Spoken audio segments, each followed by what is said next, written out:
The city of Yunchuanhuameng, a huge but rather gloomy city, stretched for many kilometers. Now it was quite deserted.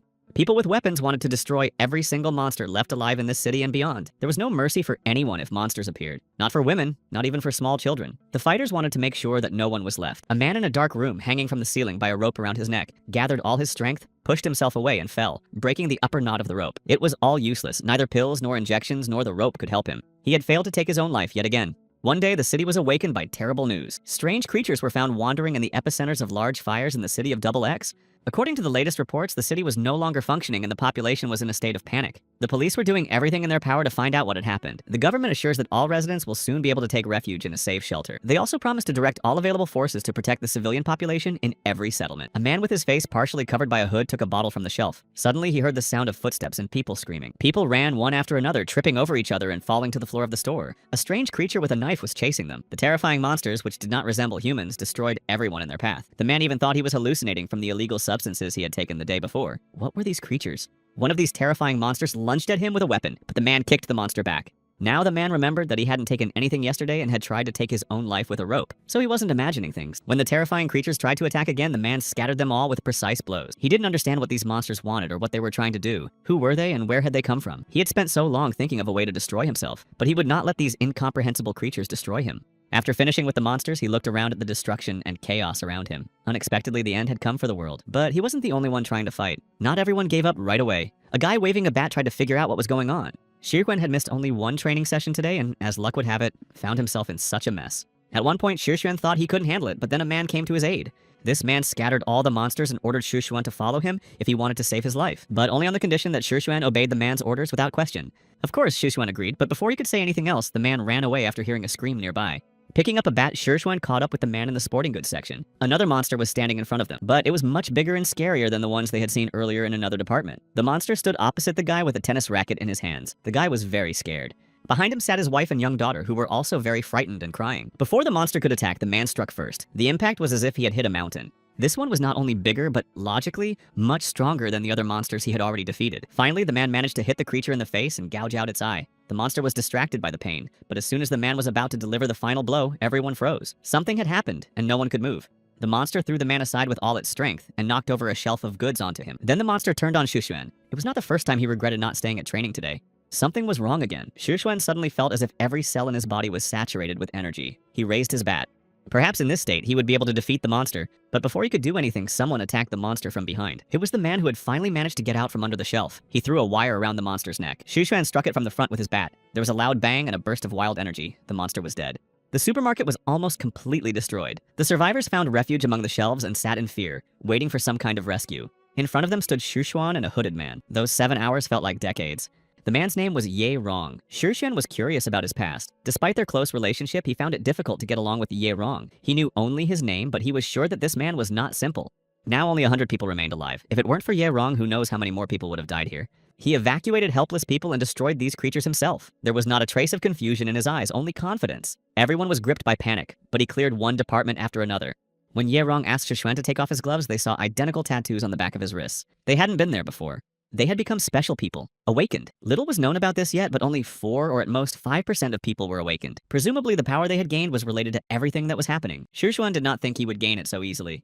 What was even more surprising was that with the help of a phone, one could see the characteristics of the awakened and the monsters. There were abilities such as enhanced supernatural strength, the power of thought, physical protection, and various skills. Then Ye Rong ordered Fang Shixuan to move the monsters' bodies to the meat section of the supermarket. Although Shixuan didn't know why Ye Rong wanted this, he noticed that Ye Rong was covered in blood and began to guess why. This animal-like creature could no longer be called human. Ye Rong shared the information he had obtained with everyone. Despite the panic, the people believed the man standing before them. If it weren't for him, most of them would have died at the hands of the monsters. It was close to midnight. Everyone gathered together. Ye Rong was about to explain the current situation. One of the people present interrupted him and asked him to tell them about the curious mark on her arm. And not only on hers, Ye Rong had no intention of hiding anything. He also said that he would not mind receiving a reward in the form of monster crystals. No one understood what he was talking about. Shixuan had given them that name, crystals. The boss had told him that it would help with communication. A crystal is a special stone that can be found in a monster's body. Each phone would display the characteristics and special abilities of its owner. The same was true for monsters. Ye Rong also said that they couldn't stay in the supermarket any longer. Some didn't understand why. There was enough food and water, the electricity was working, and all the entrances were closed. People were waiting for the rescue team. However, Ye Rong said that the situation outside might be worse than expected, and that there was no rescue team coming. This was a temporary shelter, and staying here was not an option. 6 hours passed, but no one, including the rescue team, came in. That meant they had no way of getting in, and the communication devices were completely out of order. According to Yahello, they needed to leave this place as soon as possible and get to the nearest subway station. The woman was outraged. There were many wounded and elderly people. Everyone was very tired. She didn't understand that the monsters appeared suddenly and that this place had already been discovered. They had to leave immediately. In the middle of their argument, a noise was heard. Yahello ordered everyone to move away from the entrance. The nearest wall exploded. There was a terrible crash and dust. A new monster stood in the opening. A huge, ferocious monster. Yahello immediately realized that it was not like its kind. With a single movement, the monster wounded several people who were closest to the entrance. But Yahello was no weakling. Now he had strength, not just ordinary strength, but supernatural strength. He threw the monster several meters back. This was a perfect opportunity to fully test his new abilities. Together with Fan Shixuan, Yahello began to fight the monster. It was incredibly strong. Fortunately, the monster miscalculated and, attacking furiously, quickly lost all its strength. Yahello pounced again. The monster rushed away, but Yahello had no intention of letting it go. He threw a can of gasoline after it, followed by a lighter. After destroying the monster, Yahello approached the wounded Shixuan. The young man's rib was broken. He was badly injured, but he quickly recovered. Apparently, Yahello didn't just get up so quickly after the blow for no reason. Something about their skills helped them recover their health. Now even Lin Qinyue agreed that the people had to be taken away from there urgently. A problem arose. The monster was still alive, as it turned out. Ordering Lin Qinyue and Shixuan to go out and look for a car, Yahello moved towards the monster. The panicking people began to be led outside one by one. But before everyone could reach the exit, a new crowd of monsters rushed out at them. Shixuan protected the people from this side. Fortunately, these monsters were smaller and weaker than the huge one. The peaceful residents moved toward the supermarket exit again. They just rushed forward. Meanwhile, Yahello's fierce battle continued. So far, no weapon had been able to harm this monster. Outside, Lin Qinyue finally found a bus that could fit all the people. There was a crash behind them, and the monster flew out of the supermarket window. But it was flying with Yahello. He grabbed it and tried to wound it with his dagger while they were still in the air. They both crashed onto a car parked below. Thanks to the monster's body cushioning the fall, Yahello flew to the ground. Fortunately, he was almost unharmed. Unfortunately, the monster was also unharmed. Yahello ordered everyone to run away immediately and not stand in the middle of the street. All that remained was to find the bus keys to take the people away. Fortunately, they were found in the end. Now outside, the monster and Yahello continued to fight. Everyone was amazed at how strong and resilient they both were. The sound of an engine could be heard, and Yahello saw a bus rushing toward the monster with Lin Qinyue at the wheel. But this did not stop the monster. He tried to flip the bus over while Lin Qinyue frantically pressed the gas pedal. On the other side, Yahello tried to influence the monster with his own strength. The impact of the bus would not destroy the monster, but while it was distracted, Yahello could try his luck. The bus crashed into the nearest building at full speed. They had done it. The monster was destroyed. Inside the bus, Lin Qinyue and Fan Shixuan collapsed onto the floor, one on top of the other. But they were alive. When they got out of the bus, they saw Yahello already searching inside the monster for the crystal. Finding it, Yahello swallowed the crystal. Lin Qinyue understood his motives, but she didn't say a word. For 3 years, Lin Qinyue worked at the boarding school and saw many dead people and did various jobs. But now she could tell that Yahello smelled of death, and to her, he was a demon standing on a mountain of the dead. After the battle with the monster, Yahello improved his stats and became even stronger than the others. If Lin Qinyue's strength was 11, then Yahello's was 28.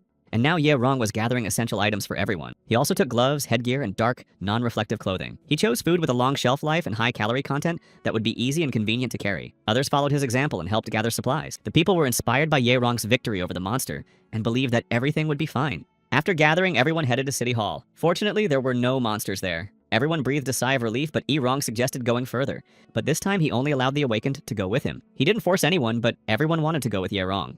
The ordinary people who were not taken with them cursed them constantly. However, a few people thanked Yahello, hoping that he would stay after all.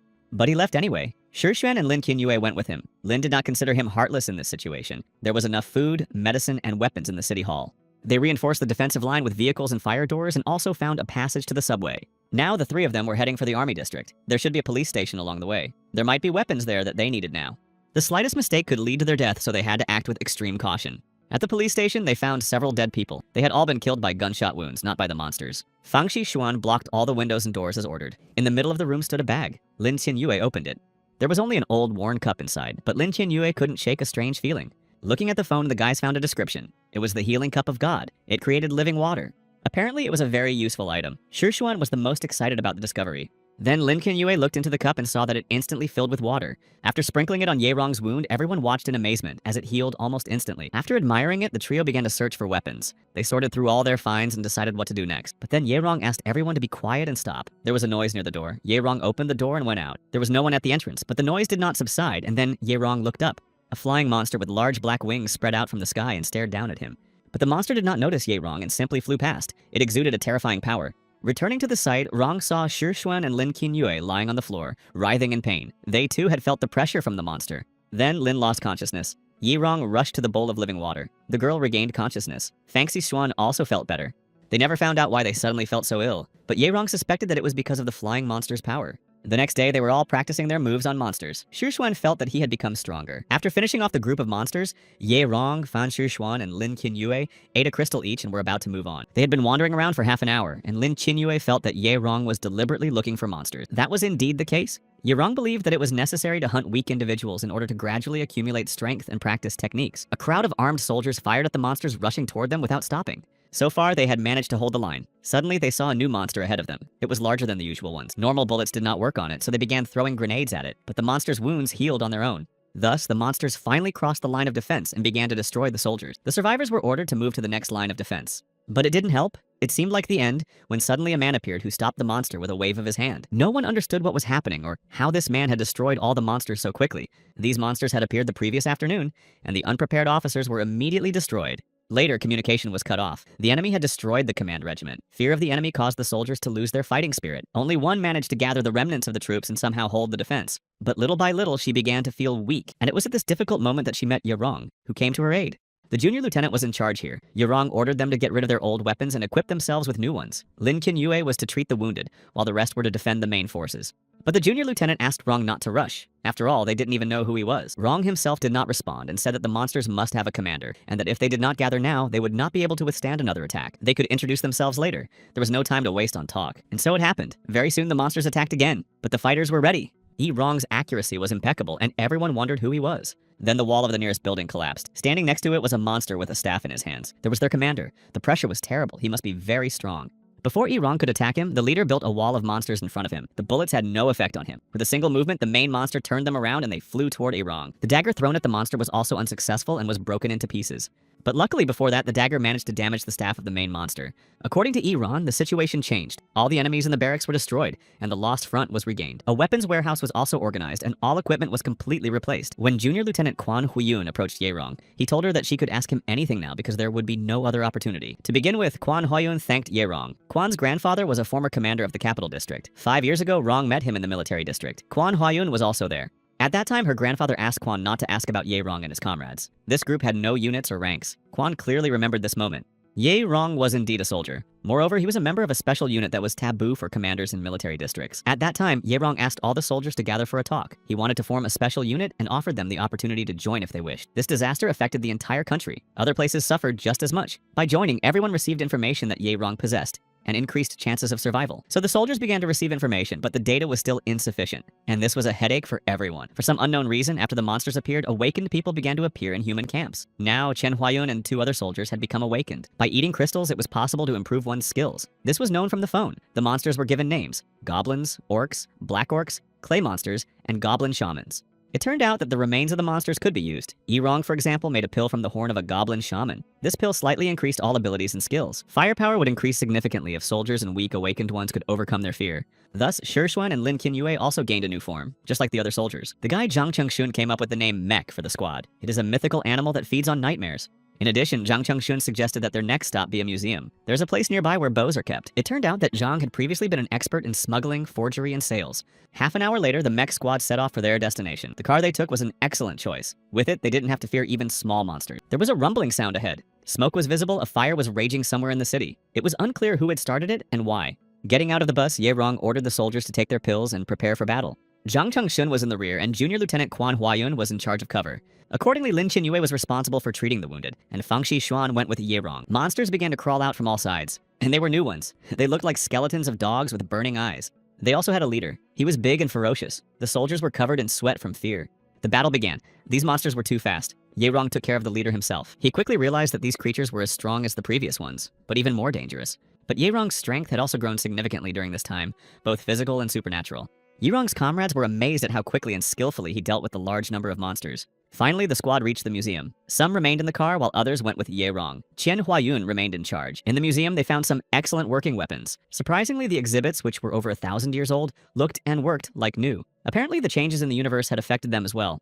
However, just like humans, not all of the exhibits had abilities. This was easily verified using a phone. Then, Zhang Chengxiong told them about another item stored there, and they found this golden cup. It turned out that it had also changed as expected. When danger approached, the cup filled with champagne. Drinking it allowed one to see danger. The bowl that predicted the future was a true miracle and a unique object. As they were getting into the car, the team heard a noise. They thought it was monsters, but it wasn't. They were people. Adult men, women, and children. There were many of them. When they saw the squad, the people began to cry and shout that they were saved. Among these people, Fan Shuxuan saw his acquaintance, Zhou Haiyan. Then Ye Rong ordered the people to go into the museum because it was too dangerous outside. The people were from the capital. The residents of the city of Bainayo had gathered to come here. The capital was too restless, and a flying monster was destroying everything in its path. The residents said that fighter jets had used missiles to blow up bridges. The fact that fighter jets were involved meant that the government was still functioning. Taking civilians with him was not part of Ye Rong's plan. People began to accuse him of heartlessness and demand protection. Then Ye Rong explained that they were not soldiers but an organization dedicated to destroying monsters, and that they had no obligations to civilians. When Ye Rong fought the monster, he won everyone over with his bravery. In less than half a day, he taught everyone everything he knew. Recently, he had refused to accept ordinary people, which calmed the fighters. Ye Rong was right. They couldn't take people with them. Only Fan Shuxuan tried hard to persuade him because of that girl. Then Lin Qinyue and Quan Huayun also joined. They did not want to abandon the people. Lin believed that women were needed to help with household chores, while most men knew how to use weapons. After that, Ye Rong decided to give them a chance. Everyone except the children set about cutting up the monsters. The condition was that anyone who couldn't cut off a leg in half an hour would become dead weight. At first, they didn't want to, but they had no other choice if they wanted to survive. 22 civilians passed the test. Suddenly, one of the fighters noticed that the golden cup was full. Ye Rong drank the champagne without hesitation. His legs buckled and he collapsed to the ground. Then he fell unconscious. While he was being revived, Ye Rong woke up in an unfamiliar place. Once again, it was a destroyed, burning city. The wounded Zhang Chengxun lay nearby. The others had not survived. Ye Rong did not understand anything. Chengxun spoke of some kind of monster. Putting him in the car, Ye Rong called the commander-in-chief in Jingfeng City and reported that Zhang Chengxun would soon arrive. Inside his mind, Rong did not understand what he was saying. A strong whirlwind almost knocked Ye Rong off his feet. Zhang set off. Ye Rong waited for the monster to appear. His power grew even stronger, much stronger. He knew how to wield a weapon, but Ye Rong was still no match for this monster, a large winged monster that feared no weapon.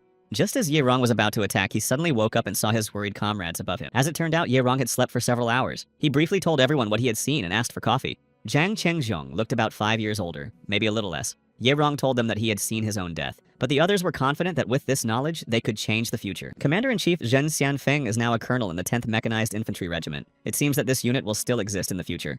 On the way to the new location, more new monsters appeared, resembling wild boars. The civilians were much more frightened than the older members of the squad. Thanks to Ye Rong's strength, the monsters were stopped without the use of physical force. As before, these monsters were stronger than the previous ones, but Ye Rong and Shu Xuan were still managing. When all of them were destroyed, the civilians and soldiers agreed that Ye Rong was more dangerous than any animal. The boars were the size of bulls and would be quite difficult to carry. Ye Rong ordered everyone to return to camp for a vehicle so they could return with the necessary tools and cut up the boars on the spot. At the base, they unloaded the weapons, food, and drinking water they had found. Something was approaching the camp. Everyone was on alert. But it wasn't monsters, it was the captain's vehicle, which the fighters recognized immediately. With Sarah Rong and Shuxuan was an unfamiliar girl in serious condition. Her name was Bai Luwen, and she was a nurse. She had been found in the city of Yunsuan while they were patrolling the city. According to Bai Luwen, there was another armed organization in the city called Misaya. Their leader's name was Li Chenxing. Their scale may have even exceeded that of the Mech clan, and they also had many awakened members in their group. The biggest problem was that these guys carried out human sacrifices every 10 days. Although it sounded scary, what was even more frightening was the yellow-eyed demon that could crush this group of people. In addition, rumors were circulating around the city about a man who was nicknamed the Primitive Hunter. Of course, they were talking about Ye Rong. The next time, Ye Rong decided to go to the city alone. They tried to dissuade him from this idea.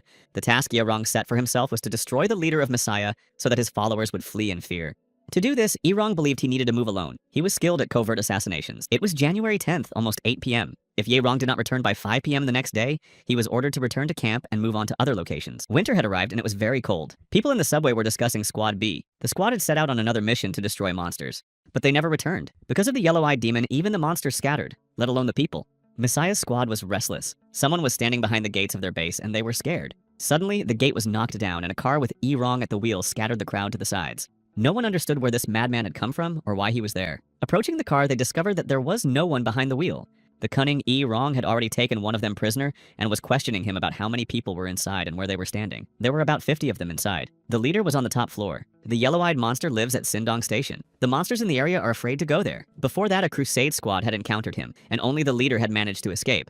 After that, Li Chenxing began sacrificing people to this monster. Then, with the awakened ones, he went to other areas to hunt monsters and collect crystals. A new crowd of bandits poured out of the building onto Ye Rong. He dealt with them fairly easily. Inside, it was quiet and deserted as soon as Ye Rong entered. It was the site of a former clothing store. Moments later, pillars of fire flew toward Ye Rong, but he managed to dodge them. Ye Rong fired 3 shots, but the man in the leather mask was unharmed. Moreover, he could breathe fire. Li Chenxin was delighted to encounter a primitive hunter and intended to have some fun.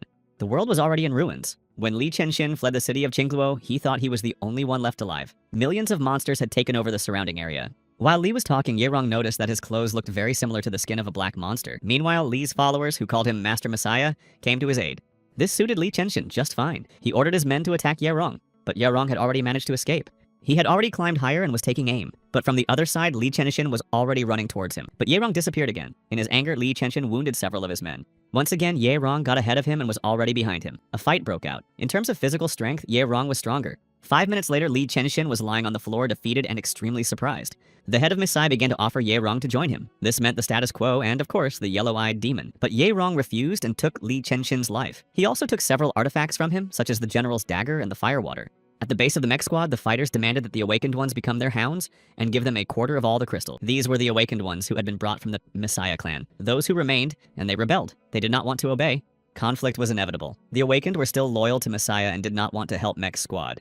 When Ye Rong appeared, he quickly put all the rebels in their place and calmed the commotion. Mech's leader initially did not want to let them live, but decided to give them a chance. A few days later, the squad planned to set out in search of the yellow-eyed demon. According to available information, this demon was very large and very strong. Most of the fighters believed that they would not be able to defeat him, as they had never encountered such a powerful monster before. However, Ye Rong believed that for the sake of survival, it was worth taking the risk rather than staying in one place. Moreover, this time, Ye Rong was not going alone, but with the guys from the Tapir organization. Every 10 days, sacrifices were brought to the monster. There was still about a week left. Ye Rong gathered all his fighters to hunt the monster. According to the first plan, Lin Qinyue would gather a group of medics to help the wounded. Commander Quan Huayun and Fang Xishuan, along with a squad of assault troops, would clear the area of monsters. So far, everything was going according to plan. Meanwhile, Ye Rong, the leader of the squad, went hunting for the monster. Most of the roads in the city were destroyed because the yellow-eyed demon lived underground and broke the asphalt when it came out. The monster's body was incredibly long and large. Its eyes were truly yellow, and there were 4 of them. In the mouth of the huge snake was a row of sharp, long fangs soaked in poison. The monster's bullets didn't work, but Ye Rong decided it was worth a try, just in case. Ye Rong's next move was to wear the monster down and lure it into a trap. And he ran. He ran until he led the monster to the right place, where machine guns began firing at it. To make the attack more successful, Ye Rong used magic to immobilize the monster. The pressure was very strong, and Ye Rong would not be able to hold out for long. Together, the guys opened fire. Blow after blow, the monster writhed in pain. However, when the smoke cleared, the squad saw that the monster was still alive and coming straight at them. Ye Rong rushed forward with his sword to intercept it. Although he didn't wound it badly, he did manage to hit it. Moving very quickly, Rong delivered precise blows with his sword all over the snake's body. But the yellow-eyed demon knocked Ye Rong away with its powerful tail, and he flew into a cluster of cars. From the powerful blow, Ye Rong lost consciousness, and the yellow-eyed monster was approaching. With difficulty, Rong opened his eyes and tried to get up. The snake was already very close. He couldn't dodge it, but he couldn't retreat either. Rong jumped forward straight into the snake's mouth, and he disappeared. The snake approached the squad. They had orders to retreat in such a case. Well, Rong lay there not knowing if he was still alive or not. He was very concerned about the fate of the others. Inside the snake, Rong finally found what he was looking for, his heart, and he planned to make the monster regret swallowing him. Outside, the situation was becoming increasingly tense. The men had not managed to retreat and were on the verge of defeat. The beast was already ready to attack the members of the squad when help suddenly arrived. Using his magic, Ye Rong affected the monster's heart, and the snake stopped. Something was happening to it. The snake twisted and shook from side to side. Wounds began to appear on the snake's body. From one of them, Ron himself emerged. Surrounding the snake again, the squad opened fire. The beast was weakened but still furious. Then Ye Rong jumped on top and struck the snake directly in the head with his sword. It was all over. The monster collapsed, and Ye Rong, exhausted and wounded but alive, emerged to greet his comrades. The crystal extracted from the snake significantly increased all characteristics and skills. Having finished everything, the squad returned to camp, where they were eagerly awaited. Everyone was overjoyed that they had returned unharmed and had destroyed the powerful monster. After a short break, Ye Rong continued on despite his injuries. The main army was moved to the municipal center. There was no longer any need to stay outside. This place was close to the market and a department store rich in goods. The Priest of Black Death was moved with the help of excavators and heavy equipment. The body of the yellow-eyed monster became useful in the manufacture of protective equipment. His skin was like steel. There was one master, Park Gapsu. He might not want to work with leather, but the workshop was already being built. Zhang Kengsheng also said that they needed to find one more person. Park Sontag, nicknamed Kit. When it came to stealing cultural treasures or trading, there was no one better than him. He was a pro. The whereabouts of Park Seong-tag were unknown, but there was one place where he might be, and that place was not far away. Marking the location on the map, Zhang said that it would not be easy now. Although it was just a residential complex, it was now a gathering place for monsters. Preparation was needed. The fighters had a break, and there were almost no pills left. However, Ye Rong firmly announced that the group would move out immediately without delay. With his acquired ability, Ye Rong felt that there was nothing as scary as a yellow-eyed demon, for example. Only Ye Rong, Shi Xuan, and Zhang Chengsheng were to go, as they would guard the artifacts. The battle with the snake was the worst. They survived by a miracle. Circumstances indicate that the strength of a monster can be determined by the color of its eyes. They are divided into the colors of the rainbow, and each color is much stronger than the previous one. If these guesses are correct, then the snake was only the third strongest. The monster that Rong saw in the future had blue eyes. There was no time. There was no room for hesitation. When Ye Rongshen and Chengsheng arrived at the building, monsters were already waiting for them. With the help of magic and physical strength, Ye Rong finished them off in a matter of minutes. Inside, there were many artifacts. No one expected Kit to have collected so much. Leaning his hand against the wall, Ye Rong said that there was nothing useful here. Then, without hesitation, he punched the wall, stunning his companions. and there in the opening were indeed treasures, 9 of the most powerful artifacts. Rong ordered that the rest be left untouched. Only these were to be collected and taken with them. These were real finds. For example, the Beauty of Blessings increased mana, and the map of High Birth showed the location of monsters. After taking the priceless artifacts, the guys hurried back to base, where they were warmly welcomed. Just then, they brought back what they had managed to get from the yellow-eyed monster's carcass. They could get to work. From among the items they had obtained, Rong identified another important artifact, a map of cores. This map was like a radar. It showed not only the location of monsters, but also their strength by color and their number. If the expected color rating was confirmed, blue lights would appear in Bajkaduzan and Horasan. The islands were already overflowing with yellow and blue lights. The world was full of monsters stronger than snakes, and it was very difficult for the people of the mech squad to accept this. Rumors about the boss spread faster than he thought. People who were hiding in Pushan gathered together to form the Macklin. Then they expanded into the Mach Guild. After some time, they gathered for a rebellion in front of the city hall. Some of the awakened parties had a large number of stones and were not satisfied with sharing them. They stood in front of the city hall and waited for the boss to appear. They were dissatisfied with him being the leader. But as soon as Rong appeared, they all calmed down. Even minor rebellions were suppressed with magic. Then Rong announced that negotiations with Magildria would begin immediately. Now the boss had become an independent representative of Puchon and could no longer unconditionally indulge the people. Rong's proposal was that the strikers would receive weapons and ammunition until they calmed down. All those who had awakened would join the Maclon and work. The people rejoiced, but meeting Rong's demands was not easy. Not everyone passed the test. If a candidate received more than 9 points, they were eliminated. Soon, only 2 remained. From then on, these 2 joined the main team. The rest were free. The newcomers proved to be quite strong and, in everyone's opinion, would fit perfectly into the team. Meanwhile, Master Park Gapsu was finishing making protective gear for the squad. If Rong approved, mass production would begin. He headed to the workshop, but then something caught his eye on the map. The green dot near Puchon had moved. One thing was clear, with their current forces, it would be impossible to defeat the green-eyed monster. What's more, monsters below Orange were rapidly approaching the city. Shushin had previously thought that everything had settled down, but it turned out to be only a brief lull before the storm. But according to Rong, this was their chance to reach the green level. They had to keep fighting and stocking up at the same time to increase their chances of survival. Together with a group of fighters, Rong planned to quickly eliminate the yellow beasts. At the moment, no one could quickly deal with the orange-ranked monsters, so Bang Hyun Wook and Kum Suji went hunting with their squad. There were only enough ammunition for this swarm. There were 2 more units heading for Shahyan and Incheon. It was decided to transport the weapons there. The newbies asked for this task and Rong let them do it. There was no information about the 4th or green rating, but now there was a great opportunity to destroy the unit. After the rating was raised, it needed to be dealt with as soon as possible. All that remained was to sort out the equipment, and the team finally headed to the workshop where they were already waiting for them. Introducing himself, Rong apologized for the rush but asked to see all the items immediately. The master understood everything and showed him around. The items he had made were beautiful. The clothing was of high quality and had protective properties. 20 sets were already ready. It was even better than Rong had expected. In the end, 90 such suits were expected. With this setup, Ban Hyunuk and Kim Soo-ji would be able to engage in close combat against the 2nd-ranked orange-ranked fighter. The weapons were also exquisite. Everyone around gasped in awe when they saw them. After sincerely thanking the master for his excellent work, Rong left. Rong sat in a locked room, unconscious. He drank from a golden cup and fell into a vision of the future. The entire city was in flames. Lin Qinyue bent over Rong. He was seriously wounded. When he awoke, Rong grabbed his head. There was no improvement in the future, only destruction and death. At the meeting, Rong told everyone that before he died, Lin Qinyue had told him a list of 6 wishes. 6 things. 4 of them actually exist. They are found in Chinese mythology. Rong continued to write down things that his hands could not reach. Many relics were kept in museums, but it was dangerous, and there was a possibility that someone had already stolen them. However, according to available information, the museums in Puyo and Gyeongju were untouched. This meant that there was still a chance to obtain the relics from there. The Great Tomb and the Sword of Guchon are in China. In the future, they will most likely all move there, and the awakening will begin there. It remained to be understood how they got to China and who had wounded the boss so badly. Apparently, Lin Qinyue was close by, even though she did not participate in the battle. If a monster had wounded Rong, it would not have left him alive. There was still much to figure out. Rong thought that the monsters might be limited in number, and that in the end, there would be more awakened ones and fewer monsters. In the end, humans would rise to the top again. It was just a different way of enlightenment and ascension. The vehicles carrying the fighters were approaching their mission destination. They needed to gather as many weapons and pills as possible. The monsters around City Hall had not been identified. The main thing was to defend themselves and keep an eye on them. On Rong's orders, Yang Zhonghwan and Li Su-yong split into 2 teams to transport the weapons to the army units. Fang Xishuan and Lin Qinyue remained at City Hall to guard the base and keep an eye on the wounded, periodically reporting the situation on the map. A large number of monsters had gathered. Among the red-eyed ones, there were also some with yellow eyes. There were too many of them, but this was still human territory, and they had to defend it. The remaining bones of the yellow-eyed snake blocked the entrance to the city. Most of the monsters would not be able to pass. The fighters were ready when Rong released the pack of monsters. When he gave the command, they threw grenades directly at the beasts. The red-eyed ones were the weakest, so this weapon worked perfectly on them. But there was one yellow-eyed monster among them that could breathe fire from its mouth. This monster attacked the wall where the fighters were positioned and struck it with fire.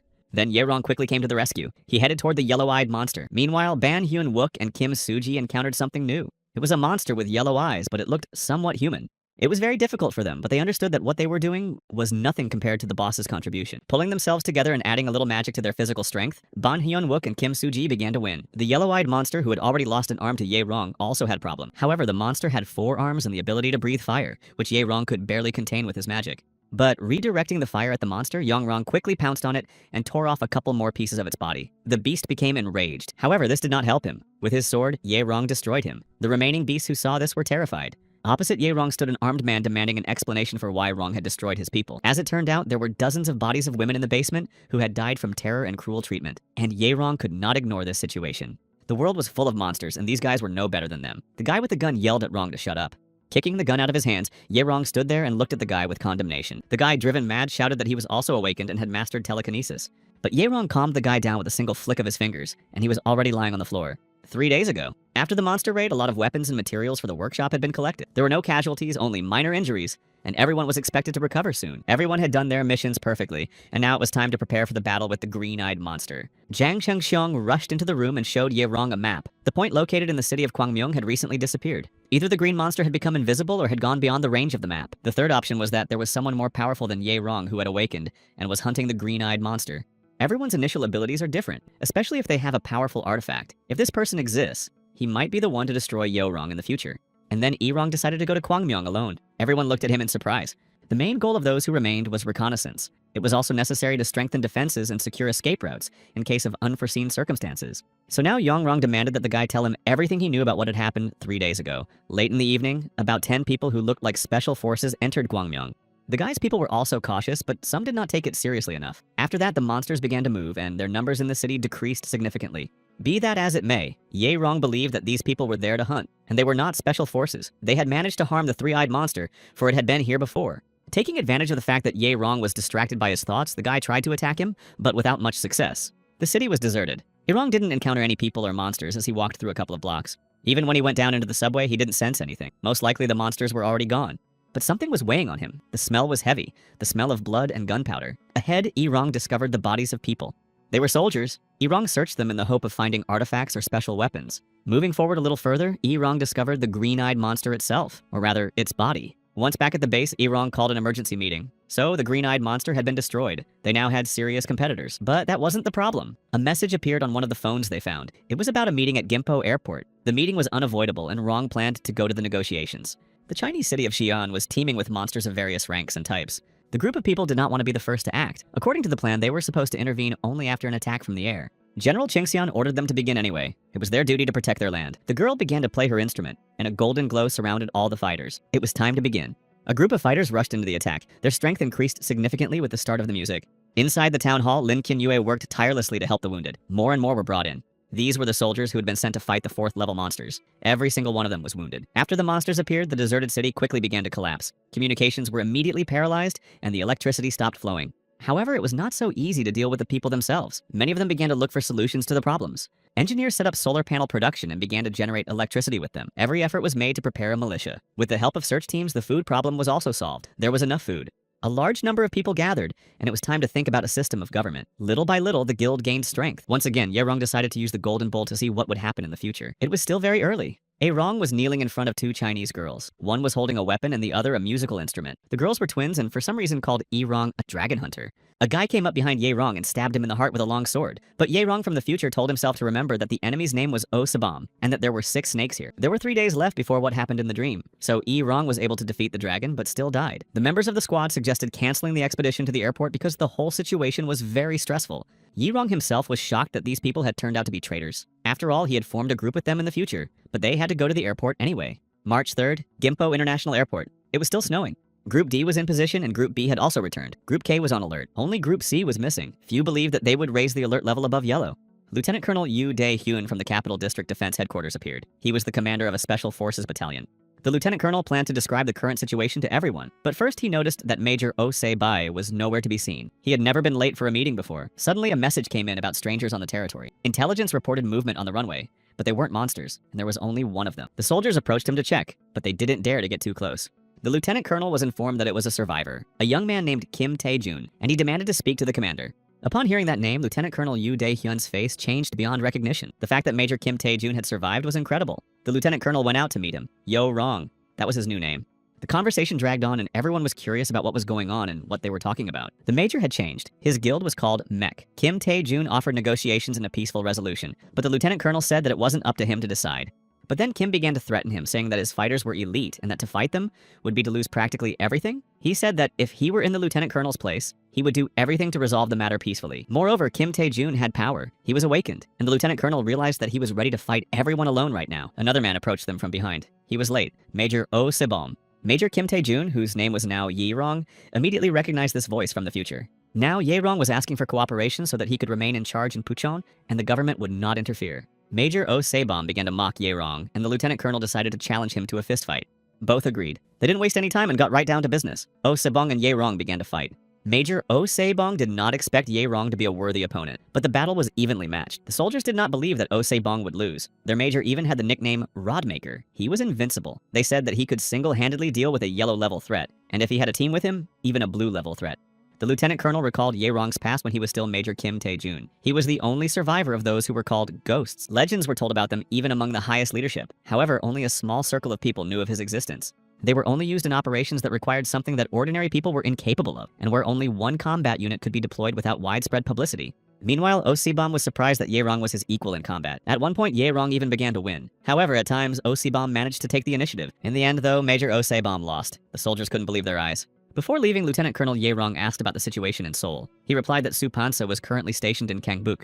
Currently, only one of the 31 bridges across the Han River is in relative order. This fact alone is enough to understand the general state of affairs. The army destroyed only part of it. The rest was done by monsters. Seoul has a large population, which means there are many casualties. The ruins of high-rise buildings and the subway are the monsters' favorite places to live. Then Ye-rong asked about the VIP. The lieutenant colonel replied that everything was fine and that his safety was being taken care of. However, Rong knew that the lieutenant colonel was lying. They had failed to protect the president and were now just feeding their egos, but that would only make things worse. Finally, Ye-rong asked him to convey that the Mech Guild would take care of the monsters in Puchon and the surrounding area, and would also try to ensure the safety of the survivors. The lieutenant colonel accepted this information. It was agreed to meet at the same place on March 18th. In fact, the lieutenant colonel suspected that Oh Sebong might lose, but it had been so long since he left the army. Yi-rong. He also received reports that his body and mind had weakened considerably, and that he had made unsuccessful attempts to take his own life. After all, Ye-rong had distinguished himself in so many hotspots where the authorities did not want to get their hands dirty. This made him stronger, but it was difficult to endure, at a time when everyone was afraid. The lieutenant colonel ordered his men to keep an eye on Yi-rong, carefully and without drawing attention to themselves. And they were noticed. Yi-rong was a professional, and it was extremely easy for him to notice that he was being followed. Using magic, Yi-rong immobilized the two men and they couldn't move.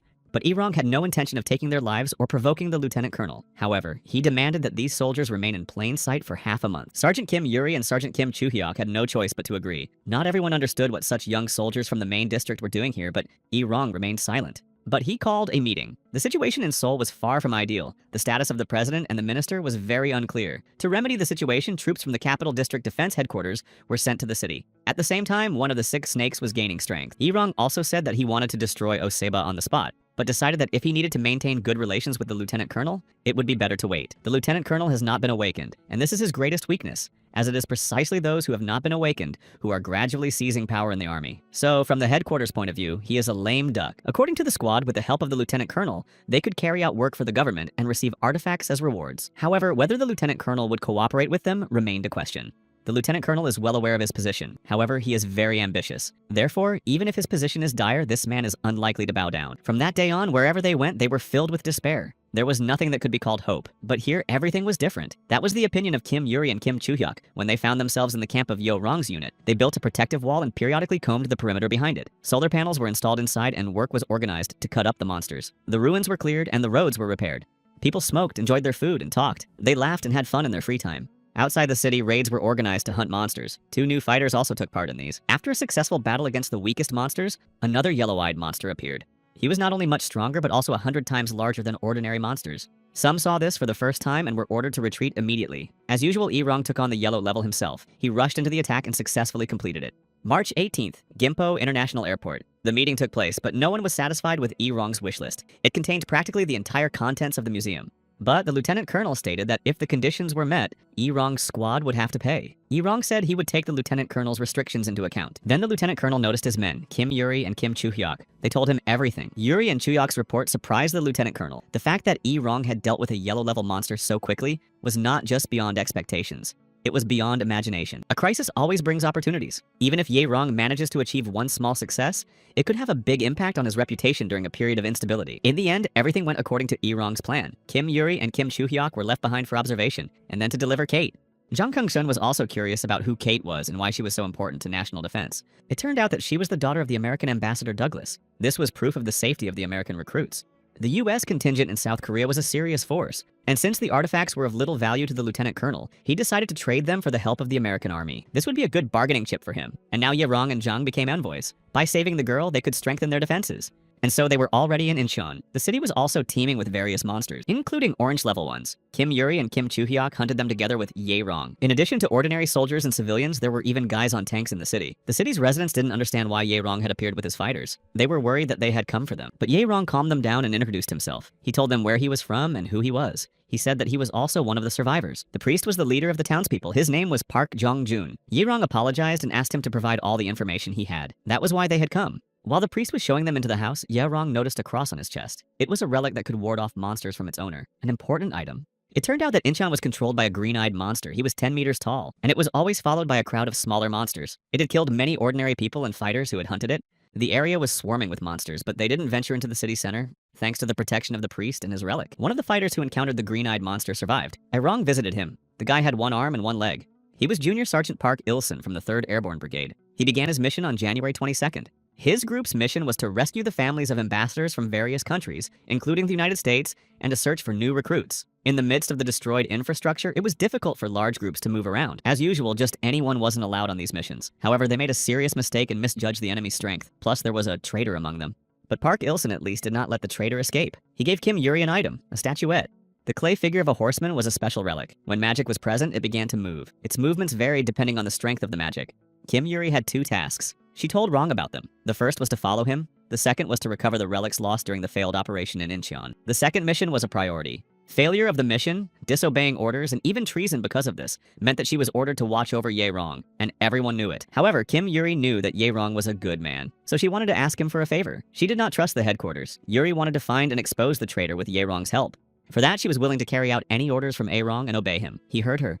The local gang that owned the tank was scared. The army from Seoul was planning to visit Incheon, and that meant bad news for them. There weren't enough tanks or weapons. They needed to get the priest's cross. Then they could escape anywhere. These thoughts were interrupted by a powerful explosion. The wall of the gangster's hideout was blown away. Ye Rong appeared in the hole. The criminals immediately opened fire on him. However, Ye Rong reacted quickly and stopped their attack with magic. Now they could talk. But Young Rong didn't learn anything new. The man had taken their weapons, but the bandits didn't know who he was or where he came from. The man said that the government army would arrive soon and that they all needed to flee. Ye Rong learned nothing more. The 8 snakes left. It was possible that this was the work of the Highlanders. Most likely their goal was to capture the relics. The army used the monster stones to hide a large number of relics. However, why was this operation so complicated? The day when contact was made with the 8 snakes was immediately after the battle with Sibam. It seems they knew that Ye Rong had arrived in Incheon. To this end, they used bandits to attack the survivors and get rid of the evidence. Then Ye Rong ordered Sergeant Kim Yuri to go to Puncheon and call for a general assembly.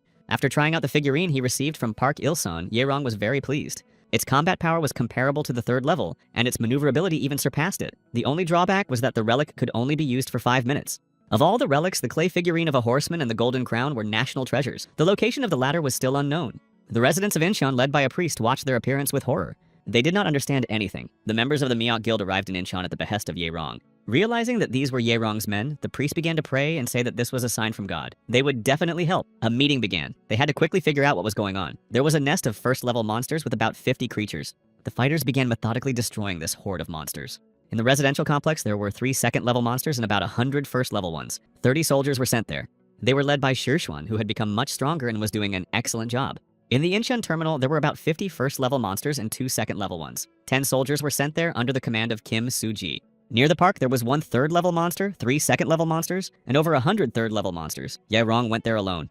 A horseman created from a clay figurine accompanied Ye Rong. Ye Rong ordered him to attack. Indeed, the power was incredible. The horseman was very strong. The number of monsters decreased. Then Ye Rong joined the fight, and things went much faster. The 3rd-level enemy was also very strong. The yellow-eyed monster possessed magic and shot fire. But that did not save him. The monsters were defeated very quickly in this area thanks to the clay figurine. Everything around Incheon City Hall was cleared, and people were rejoicing and praising the Mech Guild. Now it was time to go to the place where the green-eyed monster lived. It was time to go. The lieutenant colonel also brought up the topic of a traitor among their own ranks. In short, a map of the Highlands had been stolen. It turned out that a bunch of soldiers had been put in danger to hide a national treasure. Incheon was hell, and it was used to get rid of the rescue team. Perhaps it was Major General Jen Lees, and if so, then most likely Lieutenant Colonel Chang Soguk was in on it too. But as it turned out, Ye Rong himself was considered a traitor. He cleared Incheon so quickly, and there is a gas liquefaction plant there. There are not many survivors, but there are more than enough supplies. As soon as the situation improves and it becomes possible to import gas from abroad, this plant will become very important. Therefore, the Mech Guild is no longer just dangerous, but a threat. But for now, it was decided not to touch Rong, because there was no proof of his betrayal. Plus, there was a good chance that Rong had some buddies in high places. Besides, provocateurs were not being treated very well at the moment. Any carelessness and the lieutenant colonel could lose his rank. But he was not entirely sure of his suspicions. Who was right, who was wrong, and who was lying? The tower on Namsan Mountain, the stone of King Chin Hyun, was kept there. Another relic, Major General Gin Lisu and Lieutenant Colonel Chang Soguk knew about the problem in Incheon, but they did not yet consider the rumors among the leadership to be a problem. The real problem was Rong. If the Met Guild didn't stop getting on their nerves, they would have to set the monsters from Yeonjong on them. That would provide some insurance. In their opinion, there was zero chance that Ye Rong could defeat a blue-level monster. The only way to deal with such a beast was to send a bomber. Jin Lee and Chang So-guk also discussed where to send the children. To Incheon or to Pocheon after all. The children had a role to play. Few would think of them. Cooperation with Colonel Im Hyun-jun was extremely important. However, his conditions were unacceptable even though he agreed. A guy who came in unexpectedly brought a letter from Mr. Mao. They were waiting for him. The boat approached but did not come too close to the shore. A man in a diving suit jumped out. It was Ye Rong. Since the Yeonjong Bridge had been destroyed, there was no other way to get there. He came alone. The 100 men who had awakened were to set up an ambush in front of the Incheon Bridge. If the monster did not disappear from the map within 4 days, they were to retreat. Finally, Ye Rong made it ashore and took off his diving suit. He was in position. And he began his mission to destroy the target, the green-eyed monster that had taken over this land. This huge and ferocious beast was also accompanied by hundreds of smaller monsters. At such close range, there was no need to aim particularly carefully, but he had to put all his willpower into the bullet. Today was the 4th day. The hunt had not been very effective. Only small monsters had been killed. The green-eyed monster was particularly fierce, strong, and dangerous. It was as tall as a multi-story building. However, the clay figure rider was bigger if necessary, and he attacked the monster. They fought evenly. At the same time, Ye Rong fired bullets at the monster from the roof of the building. The monster and the rider raced across the battlefield, causing more and more destruction. Then Ye Rong joined the battle himself. The 4th-level ogre with a flat head had even devoured his 4 brothers when there were no more people left in the area. And Ye Rong planned to put an end to this appetite. He plunged his sword straight into the monster's head. The fighters waiting near the bridge saw that the monster had not yet disappeared from the map. Everyone was very worried about their boss. However, Kim Yuri forbade anyone to move. She was sure that even the green-eyed monster could not defeat an experienced awakened warrior, equipped with many relics of national treasure level. Everyone was furious that they couldn't do anything, but all they could do was wait. The monster's bones could not be pierced by a sword. It remained stuck in the monster's head. Nothing helped, and Ye Rong had to resort to his magic. Stone shards flew at the monster. And behind us were pillars of flame. These were Rong's special skills, but the monster was still alive. But without stopping, Rong continued to attack using various tactics. In the end, Rong managed to defeat the green-eyed monster. Seeing that the green dot had disappeared from the map, the members of the Met Guild breathed a sigh of relief. The other participants who remained in the city also greeted the heroes with impatience and joy. As expected, everyone was in shock. Rong had single-handedly destroyed a monster of that level. Not only ordinary people, but even other awakened beings would be afraid to approach him. The guild's weapons had been significantly strengthened. Using the stones obtained from the monsters, the Met Guild had become stronger than other groups of awakened beings. For example, the best archers of the Met Guild could easily deal with 2nd-level monsters. Next, Ye Rong decided to take a few people with him and head to Incheon. The survivors who remained there settled in the town hall for protection. He left Ensign Hui Yun as their leader. Each time, Ye Rong quickly explained the essence of the mission and carried it out just as quickly. It felt like he had been through all this before, and not just once. He was stronger than the others, but he didn't want them to fall behind. Some had a feeling that Ye Rong was going to leave his comrades soon. Incheon International Airport. Every time Ye Rong entered the airport, the golden bowl was full. What a coincidence. Fortunately, there were only a few henchmen around. Ye Rong noticed a list of tasks on the table. There were 3 of them. Prevent the death of Colonel Lim Hyun-jun, destroy Jo Seong-yeon, who was supposed to become the leader, and prevent the plan to melt down the nuclear power plant. After waking up, the situation was supposed to improve, but it only got worse. Everyone was curious about who Jo Seong-yeon was and why they wanted to destroy him, but Lin Chin-yue asked about it. However, the main problem was the nuclear power plant. It had to be stopped. A nuclear meltdown is an accidental overheating of a nuclear power reactor, which causes partial atomic fragmentation, leading to the melting of fuel elements. The nuclear power plant is located in the city of Busan, 60 kilometers from Kenju. If there is a leak there, Kenju cannot be used as a stronghold under any circumstances. This is possible if someone deliberately tries to create a problem. The likelihood that this is the work of monsters is extremely high, but human involvement in this conspiracy cannot be ruled out. Although Ye Rong himself believed that the 6-headed snake was involved in one way or another. This snake was banished to another country by a master. Trying to take revenge, it opened Pandora's box in the form of a power plant. In addition, Ye Rong was very concerned about the bombers he saw in the future before his death. He had never told anyone about this before, and now his comrades were stunned by this information. Angels of death. Only the United States had such bombers. This must be prevented, otherwise the Earth will come to an end. First of all, the death of Colonel Hen-jun must be prevented. It was not entirely clear at first why they wanted to kill him. The conversation was interrupted. A soldier brought in a foreign woman who really wanted to talk to the commander. She was one of the survivors. Outwardly, she was an ordinary girl of non-Asian appearance. Yirong immediately thought that this might be Kate. Meanwhile, the lieutenant colonel was surprised at how quickly Yirong had handled everything. The capital's army had used its firepower and elite troops to destroy 10 monsters. But in the end, Yirong arrived and dealt with them all single-handedly. At present, all forces were concentrated north of the river. The monsters in those areas also caused quite a few problems. In addition, Imhenjun was able to gain control of Division H. In the end, the army and the government had no choice but to reorganize. So the lieutenant colonel summoned Yirong for a private conversation. He never thought that such a moment would come. To be honest, Yirong told him that he had found Kate, but he had no intention of telling the capital's defense army about it. Moreover, Yirong asked the lieutenant colonel to arrange a meeting with Colonel Imhenjun. When asked what he was going to do next, Yirong said he was going to Buyeo. The lieutenant colonel reminded Yirong that it was too dangerous there and that few had returned from there, and that he needed to be as careful as possible.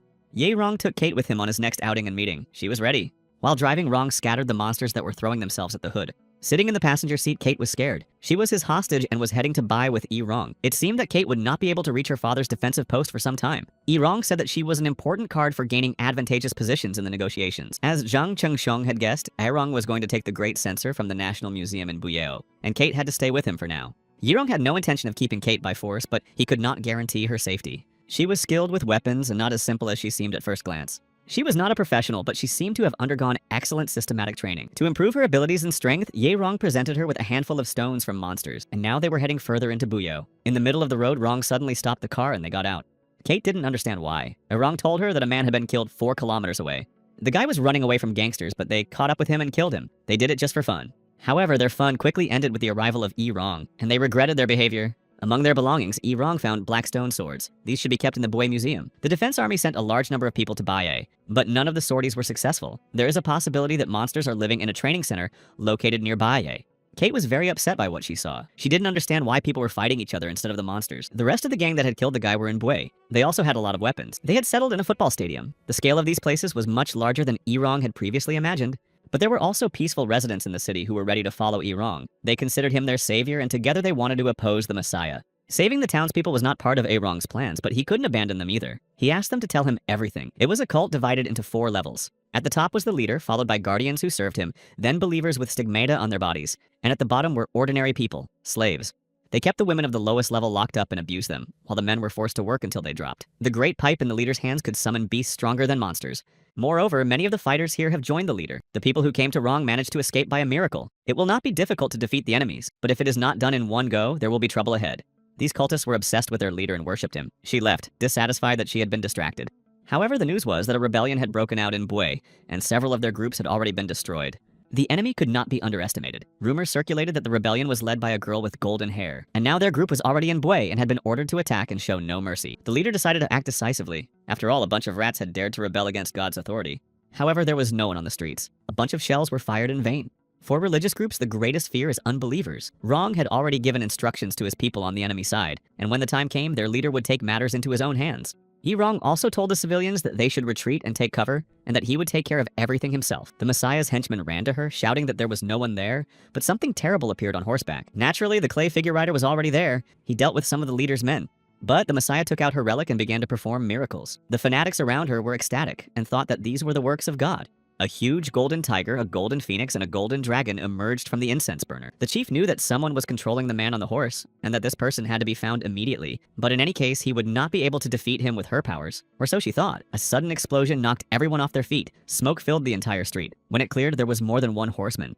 It was the leader of the unbelievers, Yirong. The Messiah was pleased that he had come himself, and that she did not have to search for him for long. Lieutenant General Lee Hyok stood over the body of the green-eyed monster defeated by Yirong. With him were General Yoon Seok and Colonel Kim Seok Ho, the army commander. They were talking about Yirong. To them, he was a pawn. They planned to use him and then throw him away. The only important person was Colonel Hen Jun. Kim Tan-hoon was also a concern, but Kim Seok Ho decided that it wasn't important for now. Seoul could be in danger if the situation with Colonel Hen Jun and his units wasn't resolved. The road from Gangnam was blocked, and the road from the front line to Kangtrok was jammed. However, the available forces should have been enough to take Seoul. Mr. Mao said he would support them with some relics, and that was important. One of them was called the White Jade Cup. In addition, a number of other relics would appear in the near future. They would need to go and collect them. Disturbing things were happening at the Mech Guild base. Lin Qinyue and Shushuan noticed that a blue-class monster had been in the city of Sejong for some time. They had to inform their master, Ye Rong, so that he would be extremely cautious. Judging by its movements, there was a high probability that it would arrive here. A 5th-level monster frightened everyone. On top of that, there had been no news from Ye Rong for 9 days. Even the capital's defense army had never dealt with anything like this before. The Messiah was already starting to panic. She couldn't understand how Ye Rong could be stronger than her monster from the incense burner. However, giving up was not in her nature, and the leader of the believers herself entered the battle. But she quickly realized that she had underestimated Ye Rong. A couple of minutes later, she was lying on the ground, and when Ye Rong was about to take her life, she began to beg him to stop. The revenge for taking a life seemed heartless and unfair to Kate, and she told Ye Rong as much. He, on the other hand, believed that Kate was wrong. There was no need to be mistaken. This was a battlefield, different from others only in size. As long as they remained enemies, they must die. In the past, Ye Rong had thought about death every day, but everything had changed. From now on, he was fighting for survival. Therefore, sympathy was useless. Ye Rong and Kate then headed to Sejong to hunt a 5th level monster. It is necessary to build a base in the south of the province of Gyeonggi, and the presence of this monster in the province of Chungcheon poses a great threat. A battle with it is inevitable. As they approached, Ye Rong heard the sound of gunfire. Monsters too. These sounds did not come from 5th level monsters. He is no longer here. The capital city of Sejong. Ye Rong raced through the streets searching for an answer to the question of what had happened. They were almost out of ammunition. Their comrades were no longer alive. They had never seen anything like this before and thought there was no chance of escape. A huge yellow-eyed monster surrounded by his entourage. The guys regretted that they had failed to complete their mission. However, they wanted to take as many monsters with them as possible. And then a powerful stream of fire rained down on the monsters. Ye Rong arrived just in time.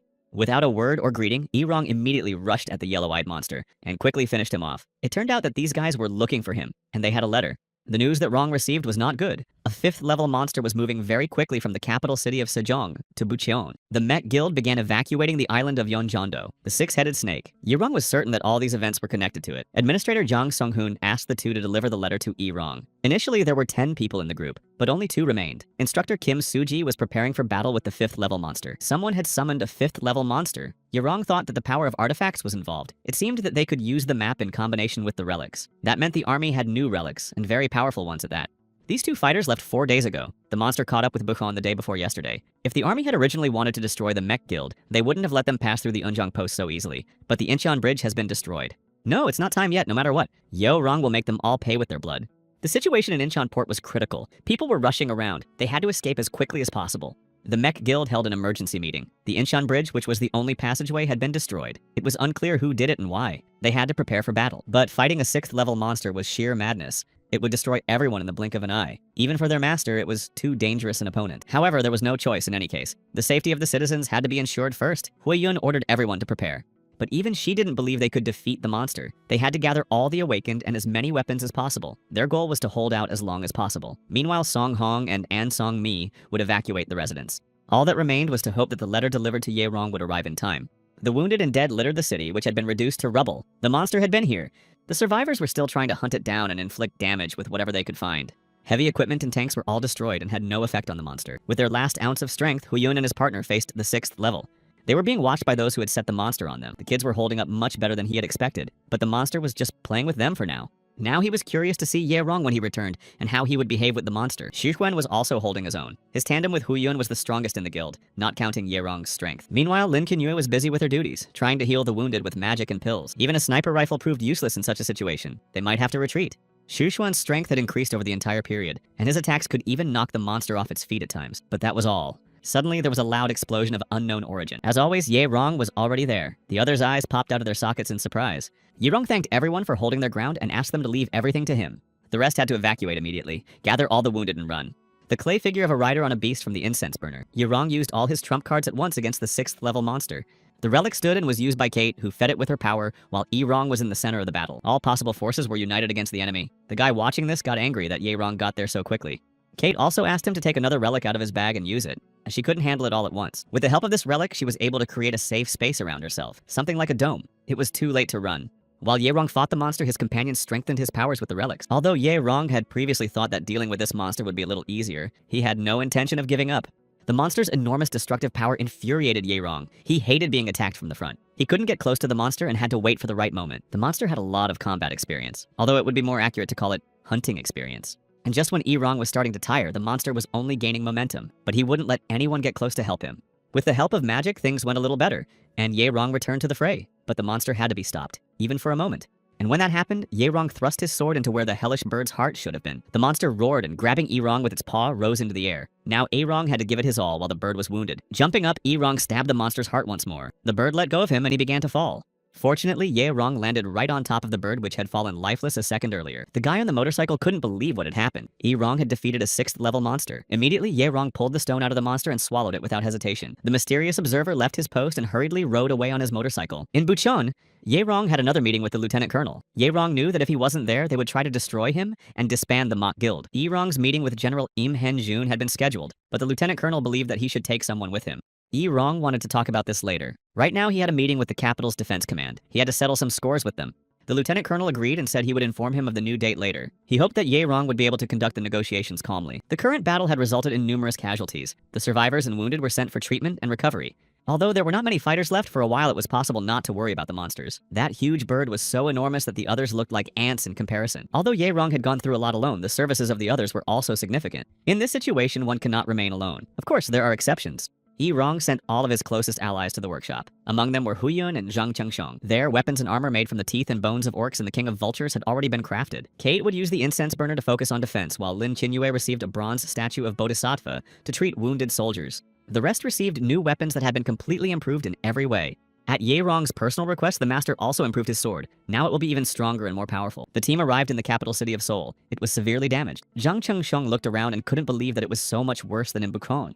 As the lieutenant colonel explained, it was all because of the dragon. If it weren't for him, Seoul would not have suffered so much. A dragon. Ye Rong immediately understood who they were talking about. It was the monster he had seen in the future. As they entered the city, the car they were traveling in was stopped and not allowed to pass. It turned out that a battle with red-level monsters was taking place ahead.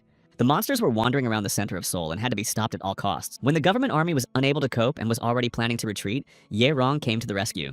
The lieutenant colonel himself watched with great interest. Ye Rong was already well known in these parts. When they finally reached their destination, high-ranking officials were already waiting for them. Negotiations began. Ye Rong and the colonel sat at opposite ends of the table. Ye Rong demanded payment for the damage caused to the mech clan and a reward for the 6th level monster. The colonel did not like these conditions. They called themselves an independent organization and demanded a reward from the army. This did not suit the colonel. However, Ye Rong pointed out that if he had not destroyed the monster, even this place would be dangerous. The colonel considered Ye Rong's words a direct threat. He said that the mech guild was just an anti-government group that had looted weapons warehouses. However, Ye Rong remained unperturbed, which angered the colonel even more. He shouted, and the guards aimed their weapons at Ye Rong. A minute later, he was sitting on a chair surrounded by armed soldiers. The leader of the D Squad, responsible for external security, contacted his comrade via radio and reported that Ye Rong was inside and had reached a dead end. Orders were given not to start a firefight under any circumstances, but the men were very concerned. There were about 50 monsters of the red and orange ranks. All of them were destroyed. With that number, the internal and external security squads could handle them together. However, Ye Rong destroyed them all by himself. His movements are incredible. He was underestimated from the start.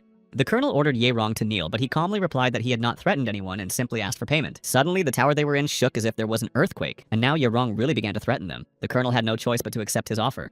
But there was a condition. Ye Rong had to take care of the green-ranked monster heading for the Kanam area from Mount Changge. In return, Ye Rong demanded 4 relics.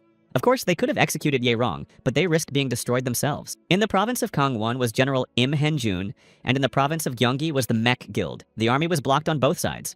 At that moment, there was no other option but to pay. Ye Rong knew his business too well.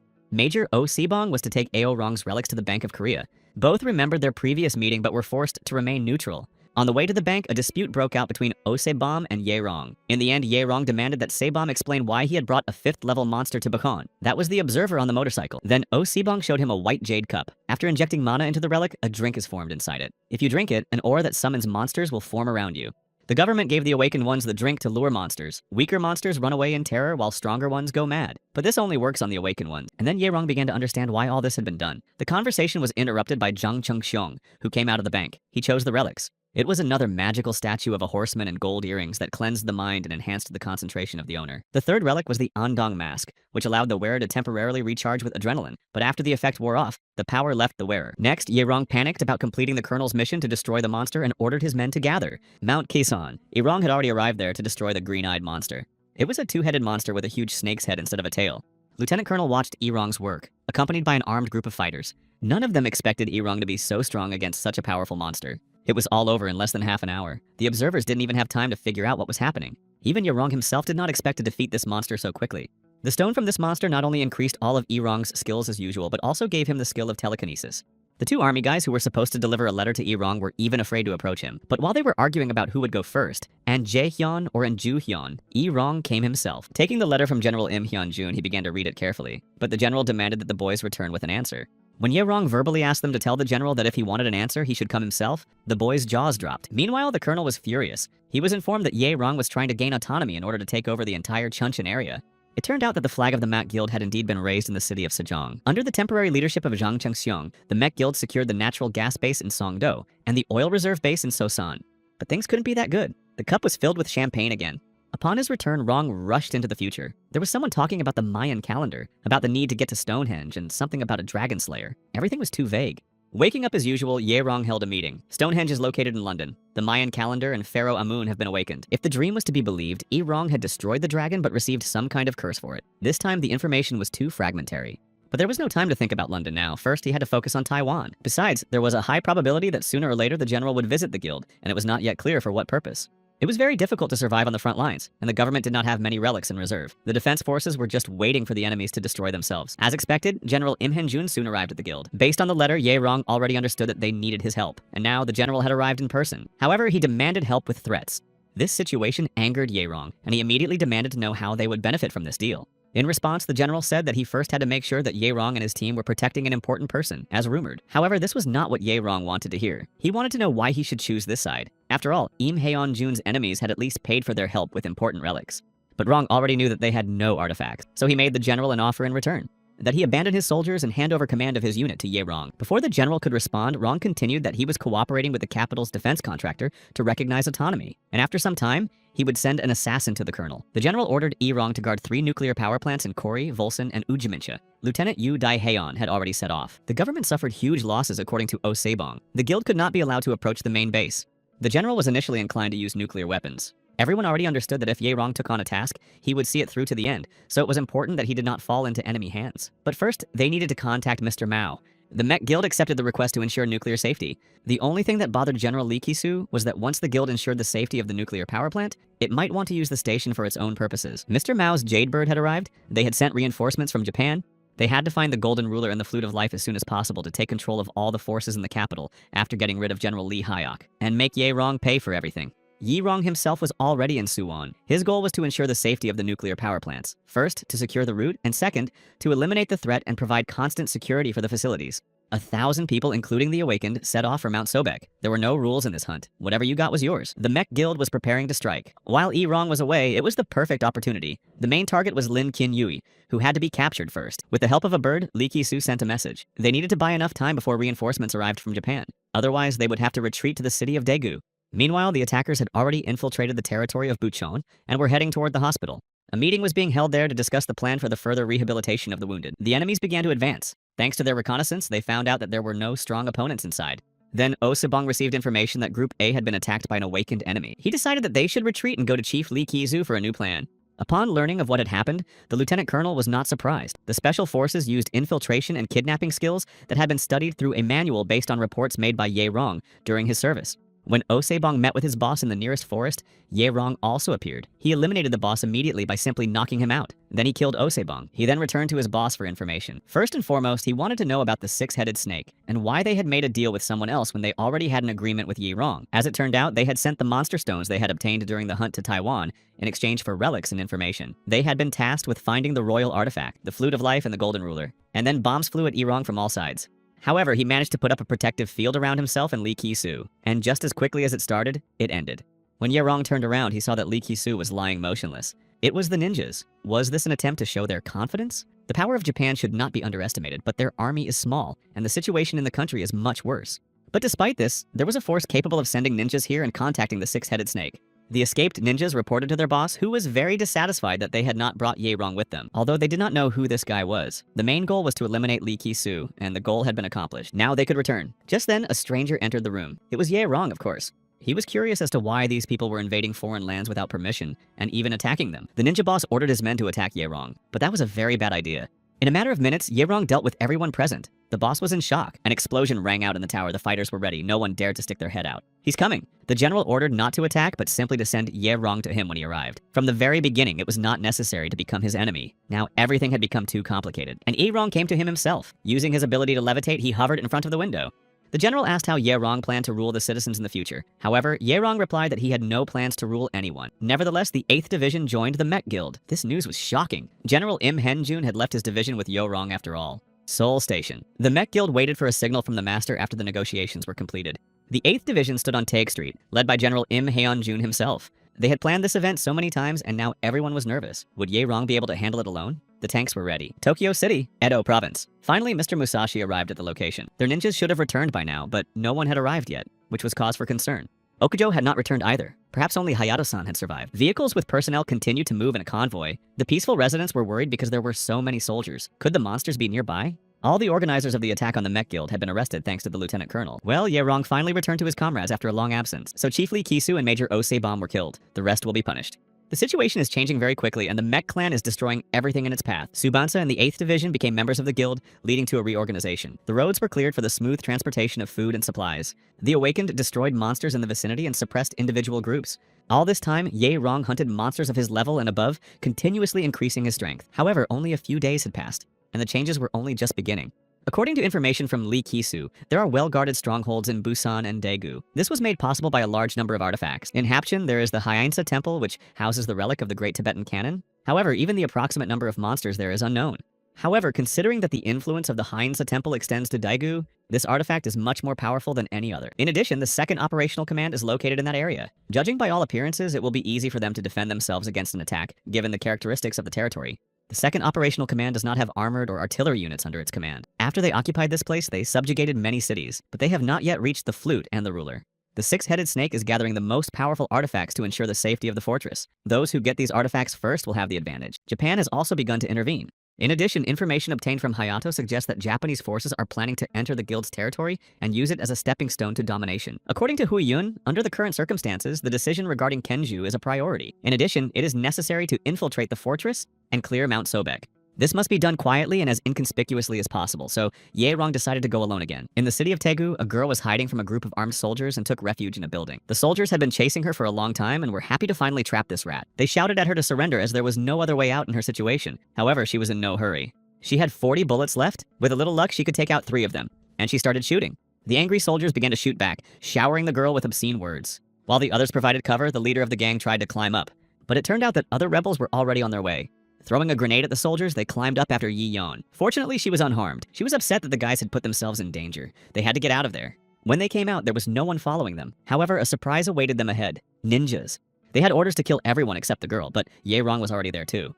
At headquarters, they were already worried about where the soldiers had gone and why they hadn't brought the girl back. Major Jang-gun was furious at the delay. If the Japanese showed up there, they would surely capture her. The team of Japanese ninjas, the girl, and Yerong with a couple of his men were standing in the middle of the street. A fight broke out. Using his magic, Yerong immediately neutralized the enemies. Only the ninja leader remained. He tried to attack Yerong several times, but like his accomplices, he was defeated. Not long ago, Yi Yeon was a professional singer. Thanks to her frequent appearances on screen, she quickly gained popularity. But one day, when Yi Yeon was returning home from work, her whole world was turned upside down. Reality was worse than any movie. At that moment, Lee Yeon needed to get to Seoul urgently. That way, she wouldn't have to see the monsters or the antics of the survivors. Somehow, there were no monsters in Daegu at that time. Therefore, all the survivors moved there. They hoped that by joining forces, they would be able to overcome this hell. So they followed the 2nd Operational Command located there. Lee Yan always gathered people and tried to calm them down as much as possible using her influence.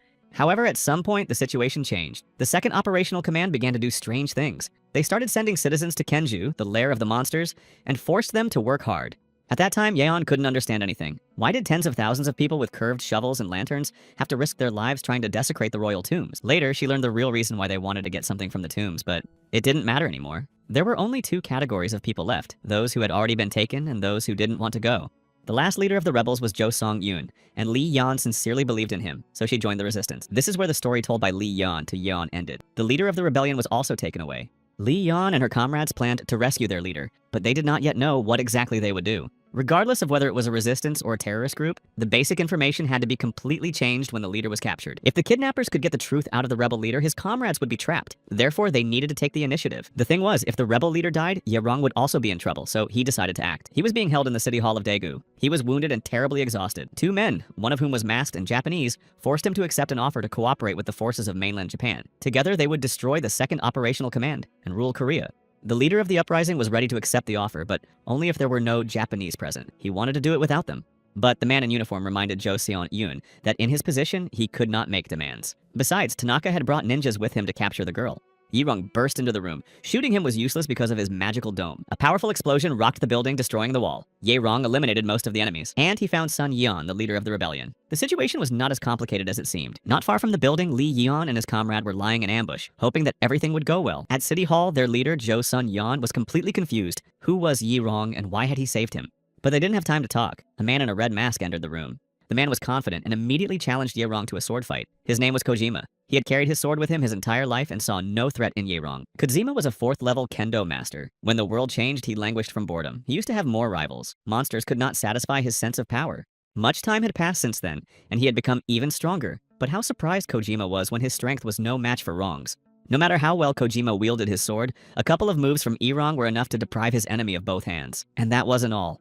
A message sent by their master, Ye Rong, arrived at the headquarters of the Met Guild. The Temple of Hines had been destroyed, and Japan was to blame. Rong ordered them to closely monitor the movements of the monsters in the Sobek Mountains, and withdraw the fighters from there. The monsters also had to be led through Okjo. The lieutenant colonel saw nothing strange in Japan's actions, but it was foolish to damage the collection of Tibetan manuscripts. Proof of this was that a large number of high-level monsters began to move around the temple, entering the safety zone with a radius of 40 kilometers. Even for a guildmaster, the situation was dangerous, but they couldn't just stand by and watch. Something had to be done. So, the leader of the rebellion, Jo Sun-yeon, was saved and reunited with his team. Watching Ye Rong, he saw all his power. However, the operational command was intact and threatened them. They had to make a deal with Rong somehow.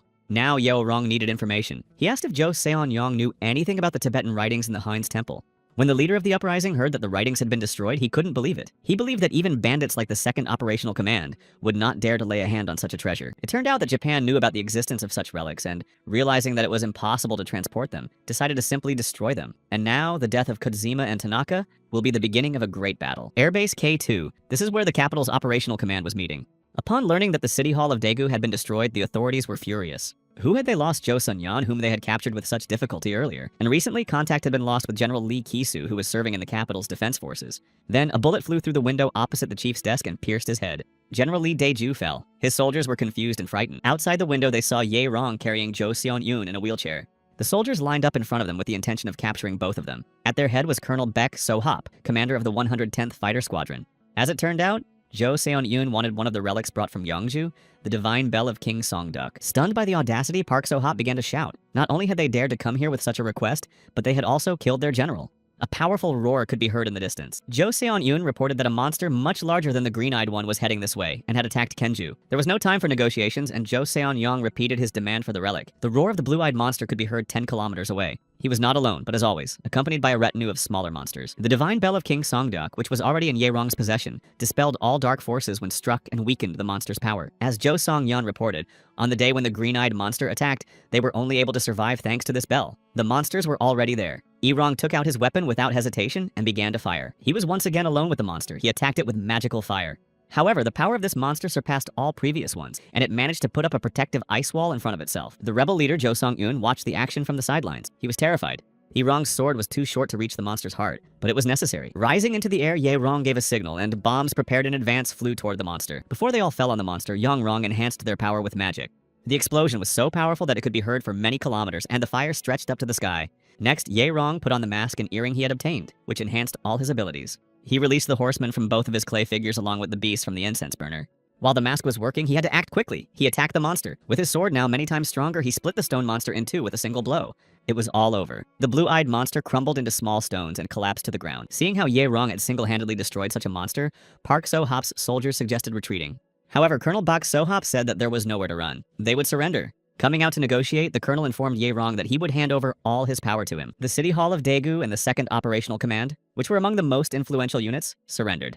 Officials associated with Japan who were involved in the radiation contamination of the water would be thoroughly investigated and punished. However, there was still a long way to go. There were no army forces here, and although the citizens no longer had to perform hard labor, the monsters that surrounded the city made Taegu unsafe. Thanks to Ye Rong, losses were kept to a minimum. But no matter how strong he was, he could not ensure the safety of all areas at once. While the leader of the rebellion and Ye Rong were discussing the future, a young man ran in and shouted that a squad was approaching that could easily defeat all the monsters. They carried the banner of the Mayok Guild. One group, led by Shisuan, arrived in Gyeonggi. The second, led by Shin Kam, arrived in Chuncheon. A third group led by the lieutenant colonel arrived in Seoul, and a fourth group led by Im Hen Jun arrived in Kangwon. In Gyeonggi, where Ye Rong himself was, the Mech Guild was immediately recognized. They were now the talk of the town. Jo Seon-young warmly welcomed the group and asked them to make themselves at home. The group informed Ye Rong that most of the monsters in Seoul and the province of Gyeonggi had been destroyed. They left the 4th level monsters and above for Rong. The situation changed instantly after their arrival. Everything proceeded quickly and in an organized manner. They also took care of the monsters heading for Daegu. At the same time, they were busy rebuilding the city. Mass treatment of the wounded began in the infirmaries. Jo Song-eun felt better every day. As before, Ye Rong was busy destroying high-level monsters on his own. The Wolson nuclear power plant was surrounded by monsters. Squads were already engaged in their destruction. Among them was a 5th-level monster with green eyes. It also possessed magic. Ye Rong took care of it personally. After dealing with that situation, they headed straight for Seoul. They brought with them the relics of King Hwandu-daeo's bell, sword, and Haigakiri, which was also a sword. In Bucheon, Rong drank from a golden cup and managed to return from the future. There, he discovered that he had not found a way out and had not been able to remove the curse. Mount Jiri, like other similar areas, was teeming with various monsters. Mostly there were 2nd-level monsters that the fighters dealt with themselves. Other places were also effectively cleared, such as the mountains of Banyabong Nogotando. On the slope of Mount Jiri, armored units were able to set up cannons. There were more monsters there than usual. In addition, Im Hen Jun received orders to form machine gun units, as their firepower was insufficient to fight the monsters. Thus, the world suddenly collapsed, and most people died without knowing the reasons for what was happening. After the army that was supposed to protect the people slowly began to lose its humanity, all the suffering fell on the survivors. They had to fight off the monsters. It took a lot of effort to learn anything about them. However, this knowledge could not turn the tide. Weapons, strategy, tactics, and alliances. All these elements had always placed humans at the top of the food chain. However, in the face of powerful monsters, they lost their significance. No one expected that a simple change of commander could directly change the situation, but Ye Rong was special. He was going to Japan. This decision raised questions among his allies. This decision stirred up not only ordinary people, but also the awakened. As Ye Rong explained, there was a man named Musashi living in Japan, and he had appeared to him in a dream a few days ago, after drinking from a cup. Rong was certain that the incident with Lee Kisu in the city of Taegu was connected to him. The 6-headed snake is currently in China, but it could show up here at any moment. The Japanese won't dare to make a move and will just watch from the sidelines. The main task is to stop anyone who tries to attack. Right now, Japan is the guild's target because they need to strike first before the Japanese do. But before leaving, Rong wanted to get rid of the monsters in the surrounding areas.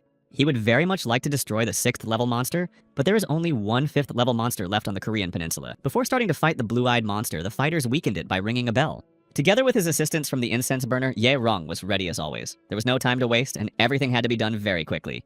To do this, Kate and Lin Kanyue reinforced Rong with relics from the other side. The monster simply had no chance considering all the techniques used against it at once. The situation was resolved as quickly as possible, and everyone breathed a sigh of relief. In Tokyo, Musashi was informed that it would all be over very soon, but they needed to increase the number of workers. Musashi didn't care how many people died. The main thing was to achieve the goal. The 6-headed snake would also invade the Korean peninsula. Without Lee Kisu, it would be difficult for the Koreans to maintain control of the country. There had been no news from the soldiers and ninjas sent to Busan for a long time, but Musashi considered them expendable. After the completion of the project, the ranks of workers could be replenished from the Korean peninsula. In the port of Yesu, Yongrang was seeing off before his departure for Japan, but he said that he would not be alone and would not be able to cope without the guild. He asked the lieutenant colonel to focus on the electricity in Busan and wait until Rong contacted them. A real battle was beginning, and everyone had to stick together. Tsushima Island. The ship was approaching. The soldiers had already taken up their positions. An unidentified vessel was approaching, and everyone had to be on alert. They warned that if the ship did not stop, the soldiers would open fire. But no one responded to their demands, and the soldiers began firing machine guns at the ship. When the order was given to cease fire, Yeo Ron had already made his way ashore and was watching everything from the roof. Kitakyushu City, Fukuoka Prefecture, Kitakyushu City Hall. A week after Tsushima suddenly collapsed, the number of monsters began to rapidly decrease. Kyushu branch manager Hiyoshi Tai was worried that he would not have enough money to send compensation to the victims' families. Kyushu is home to an 8-tailed fox monster. The best location in this area is Hakata Port in Fukuoka, but there is a white snake and a giant turtle there. Hiyoshi Tai didn't know what to do. On top of that, there was this sudden letter from Musashi. He might have to turn everything upside down. Prohibited substances, taking lives for money, the Yakuza. A-Rong was in front of the entrance gate to Kyushu, where all the criminals were gathering. But at the same time, it was a very good place to hide. Kenji Nakagawa saw no point in staying in this hole. After all, Korea was in chaos at the moment. He had to grab at least a piece of it. Swords became the best weapon. However, there were so many masters and so few monsters around. There were more in Tokyo, but that territory was controlled by samurai. As luck would have it, Tsushima was in the hands of the Koreans. According to those who survived, a man on horseback attacked the island. A frightened man rushed into the bar and reported that, according to sources in Tokyo, Musashi was planning to bring his troops here. It was unclear why. Suddenly, a man sitting at the bar spoke up. He asked if Kenji Nakagawa was really the head of Kitakyushu. The gang was alarmed. How did this guy know such details, and who was he anyway? But Yaerong was the only one asking questions, and he showed these guys his strength. Now he wanted Kenji Nakagawa to answer the questions, but Nakagawa lunged at Yaerong with his fists. He was one of those who didn't yet know that trying to compete with Yaerong was a futile endeavor.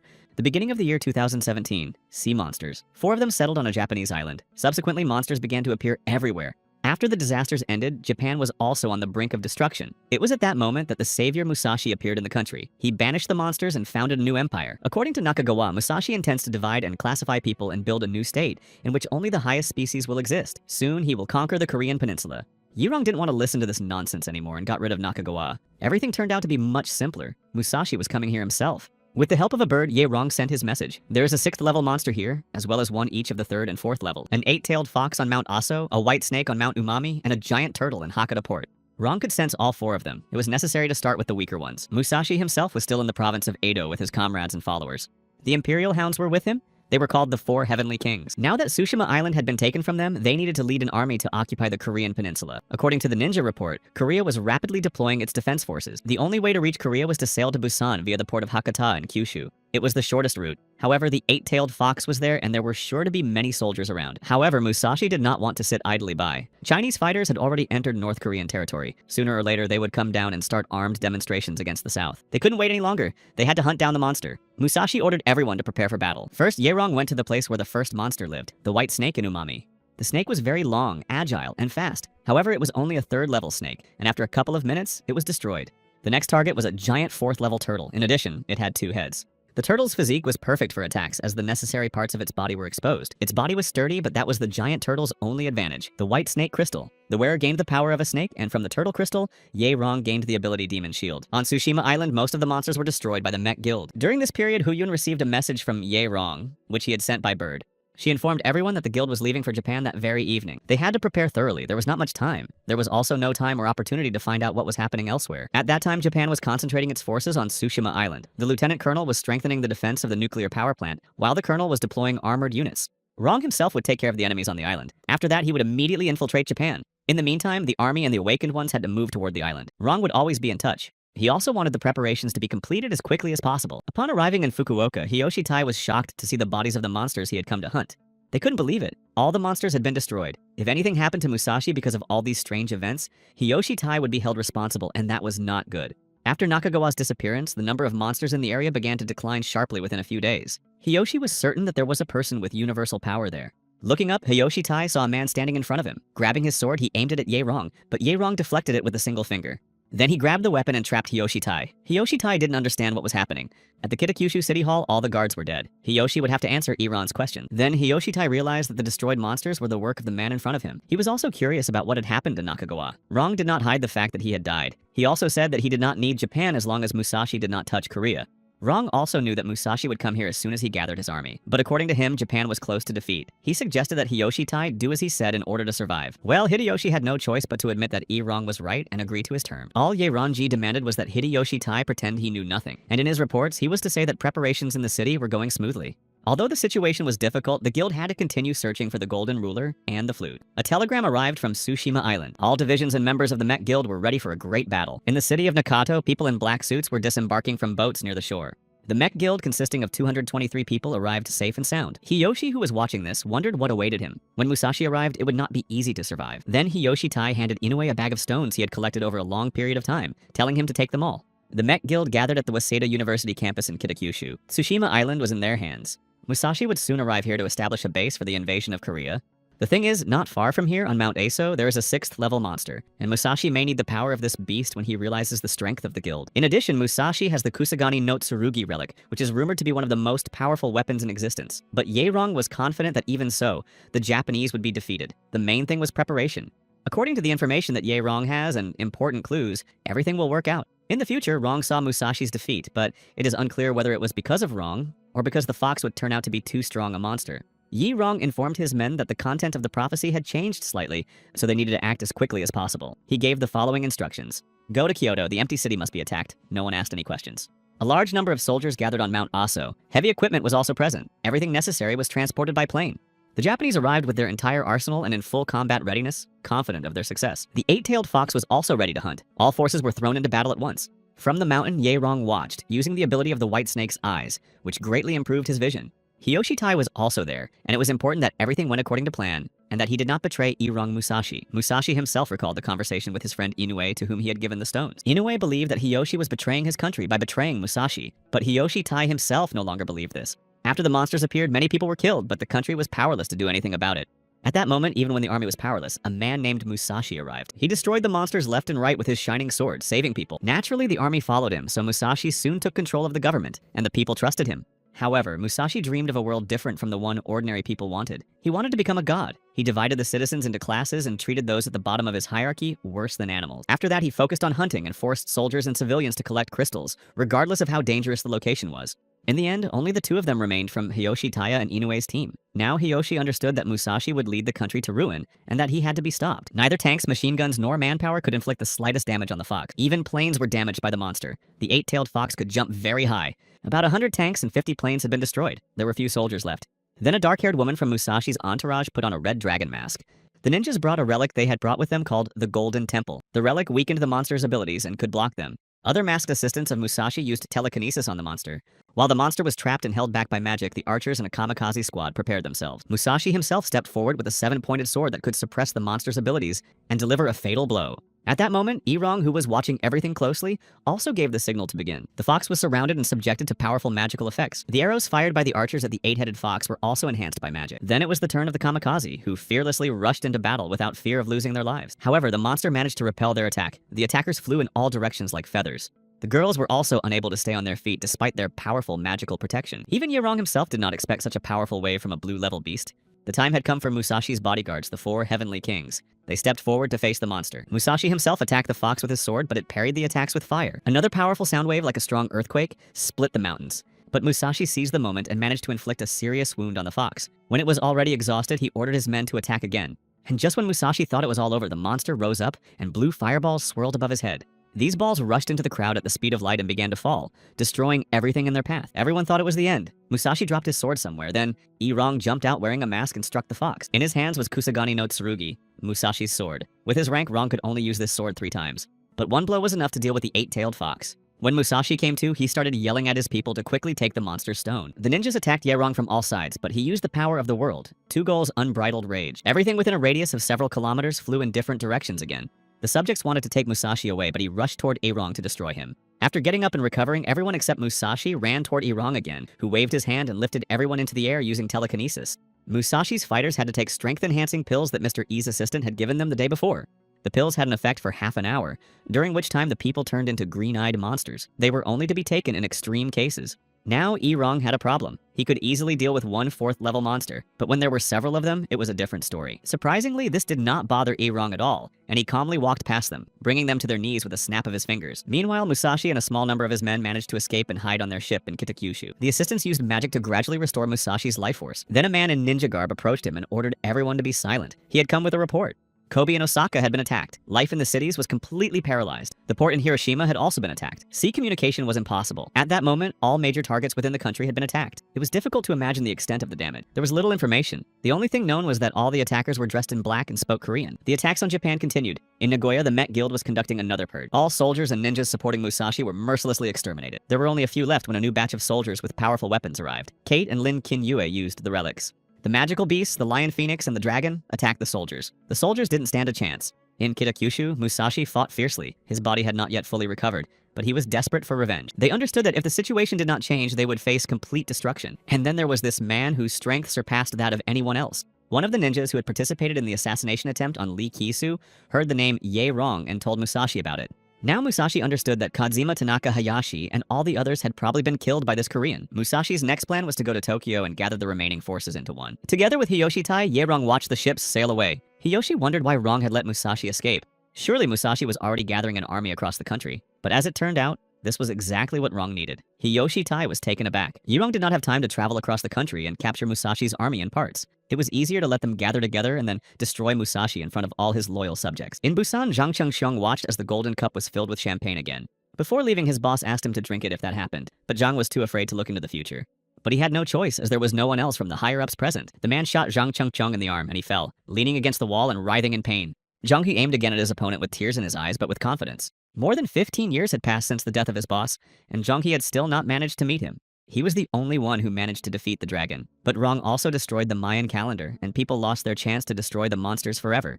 However, Zhang Chengxiong reported that this was not true, and that the calendar would not have helped. The boss died from the incredible power and artifacts that consumed him. He knew that he would soon be gone. Only the flute of life could break the dragon's curse. The boss did not know this. To survive in the past, the boss had to destroy the Black Dragon in Russia. October 2017, Yirong arrived in Tokyo in Musashi. He was waiting to see if Yirong would accept his challenge to a duel. Surprisingly, he was confident. The Japanese watching Yirong approach were surprised that he had indeed come alone. Musashi's assistant did not sense anyone within a 10-kilometer radius. Either Yirong was too confident, or there was an ambush waiting for them somewhere. The first question Musashi asked Yirong was how he knew that Japan was going to attack Korea, and where his sword was. But Yirong ignored both questions. Enraged, Musashi grabbed his sword. Yirong informed him that Musashi had just lost his last chance to save his life. Enraged, Musashi rushed into battle. The confrontation between the two strongest warriors began. Saitama. The guild members were surprised that there were almost no monsters here. They were lucky to be able to attack Japan's main targets without many soldiers. This was the result of an excellent strategy. Nevertheless, the number of awakened beings and relics in Japan was much greater than theirs. As long as the enemy was alive, they could always fight back. Now the guild's task is to block the enemy's retreat and then destroy them all. Don't let up until the very end. Meanwhile, a fierce battle continued between Musashi and Yirong. Musashi was not a weak opponent. The battle was stunning. Not only Iran, but Musashi himself was surprising. Meanwhile, Musashi's army commander ordered everyone to take the pills and prepare themselves. Even without Kusanagi's sword, Musashi could defeat the blue-eyed monster with his remaining strength. However, no matter what strength he used, he would not be able to defeat this Korean. At some point, Musashi realized that Yongrong was just playing with him, and then Yongrong struck him, and Musashi fell. The guards who had taken the pills were ready to defend their master's honor. But this time, it wasn't just 2 people who took the pills, but many more. Their level increased from 2 to 4. There were approximately 400 people. Good news. Try the update. 2 clay statues of horsemen entered the battle, but this time they were even stronger. A fierce battle began, and while the fighters were distracted, Musashi tried again to attack Yirong. But he couldn't even sneak up on him. Rong had anticipated all his moves. Musashi literally went mad and shouted that Yirong had prevented him from becoming the new god.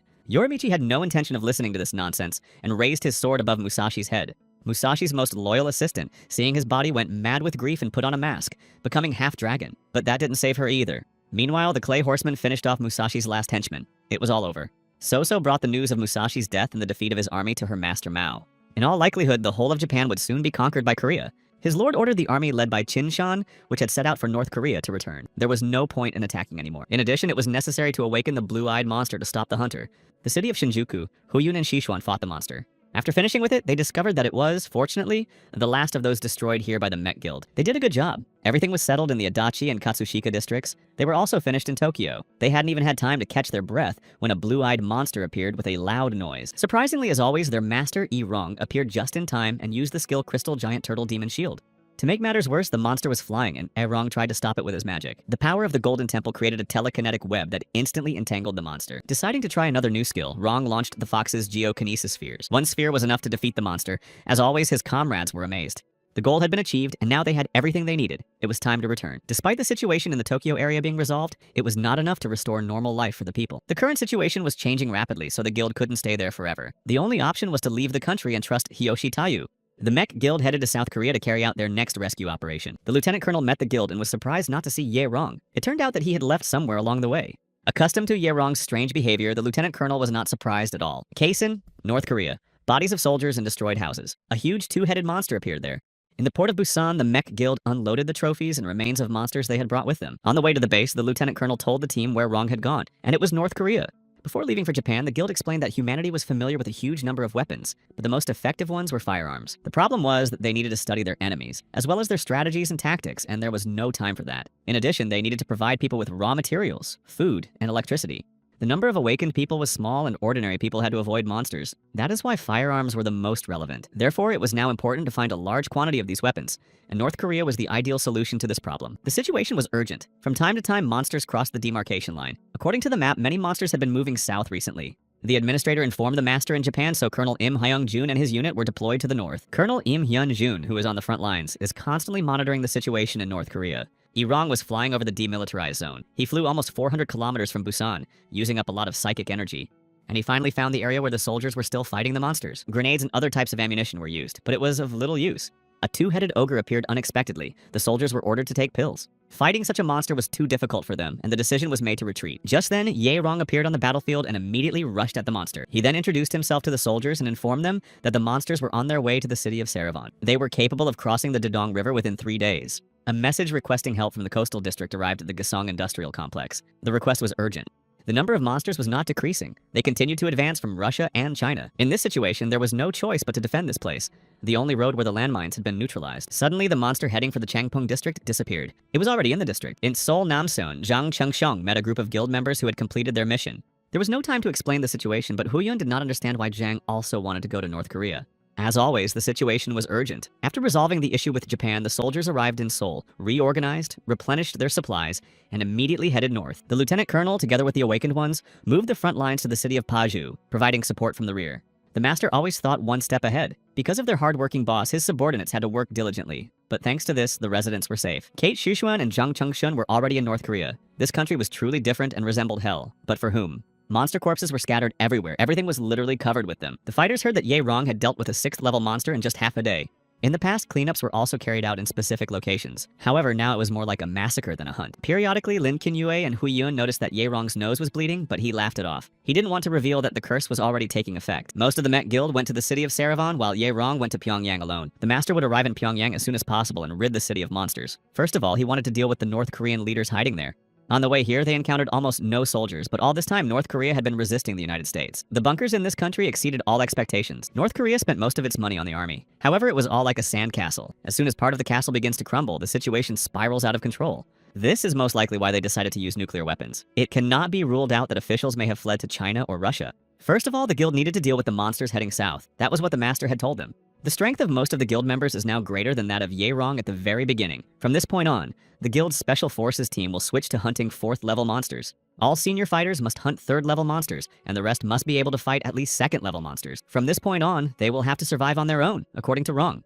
With their current power, it is difficult to carry out defensive measures across the country, so they will have to wage a guerrilla war against the monsters. The guild managed to build infrastructure in key locations where they were able to gather a large number of survivors. They also assembled a squad of awakened ones to defend these locations. However, it was difficult for ordinary awakened ones to deal with high-level monsters alone, so a team of the guild's strongest soldiers was assembled. It was the Met Guild that was responsible for clearing the entire territory of the Republic of Korea. All relics and stones obtained were distributed among the soldiers. Despite the fact that the awakened gradually grew stronger, none of them could defeat a 3rd-level monster. There were too many monsters in this area. Even experienced guild members trembled at the sight of their numbers and level, but they had no choice, and sooner or later they would have to fight anyway. At least now they weren't doing it alone. In addition, they had a sufficient number of relic items that played an important role in the battle against the monsters. Their master Ye Rong was also involved in this. He took on the 5th and 6th level monsters. In Sarivan, Zhang Chengsheng asked the local commander for 10 awakened warriors. They planned to dig up the tomb of the monarch Ton Myeongsun. Whether they would find any relics there was questionable, but it was definitely worth a try. The monster extermination group had already reached the city of Nampo. They were advancing slowly but methodically. There were many monsters in these territories, but so far the guild was doing well. Another group led by Hu Yun was doing the same thing in the Kasan district. A 3rd group led by Feng Shi Xuan was stationed in the city of Seipo.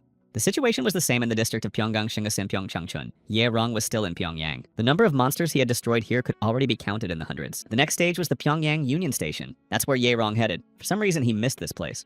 10 years ago, not far from Seoul. He had survived again, but no one had said it was impossible. Recently, 2 agents who had defected to the north had disappeared. Judging by all appearances, they were no longer alive. In fact, their mission was very important. However, if the man at the window had to choose, he would definitely choose the north. In his opinion, there was no one more qualified than Ye Rong. He had undergone the most simulations. And finally, Ye Rong had the chance to carry out the mission he should have carried out many years ago. He descended into the bunker and walked through dark corridors until he reached a huge round iron door that looked like a safe. In the Jonggryong Temple, they were excavating the tomb of King Don Mayong. Many awakened individuals had been brought here, and it was necessary to achieve some kind of result. How surprised Zhang Chengsheng was when he saw Ye Rong. He had returned from Pyongyang very unexpectedly. Rong did what he wanted to do. He showed Zhang the black blade made from dragon scales. Under the rays of the sun, the blade could destroy a monster of any level. Then Ye Rong ordered Zhang Chengsheng to go to the colonel with his team.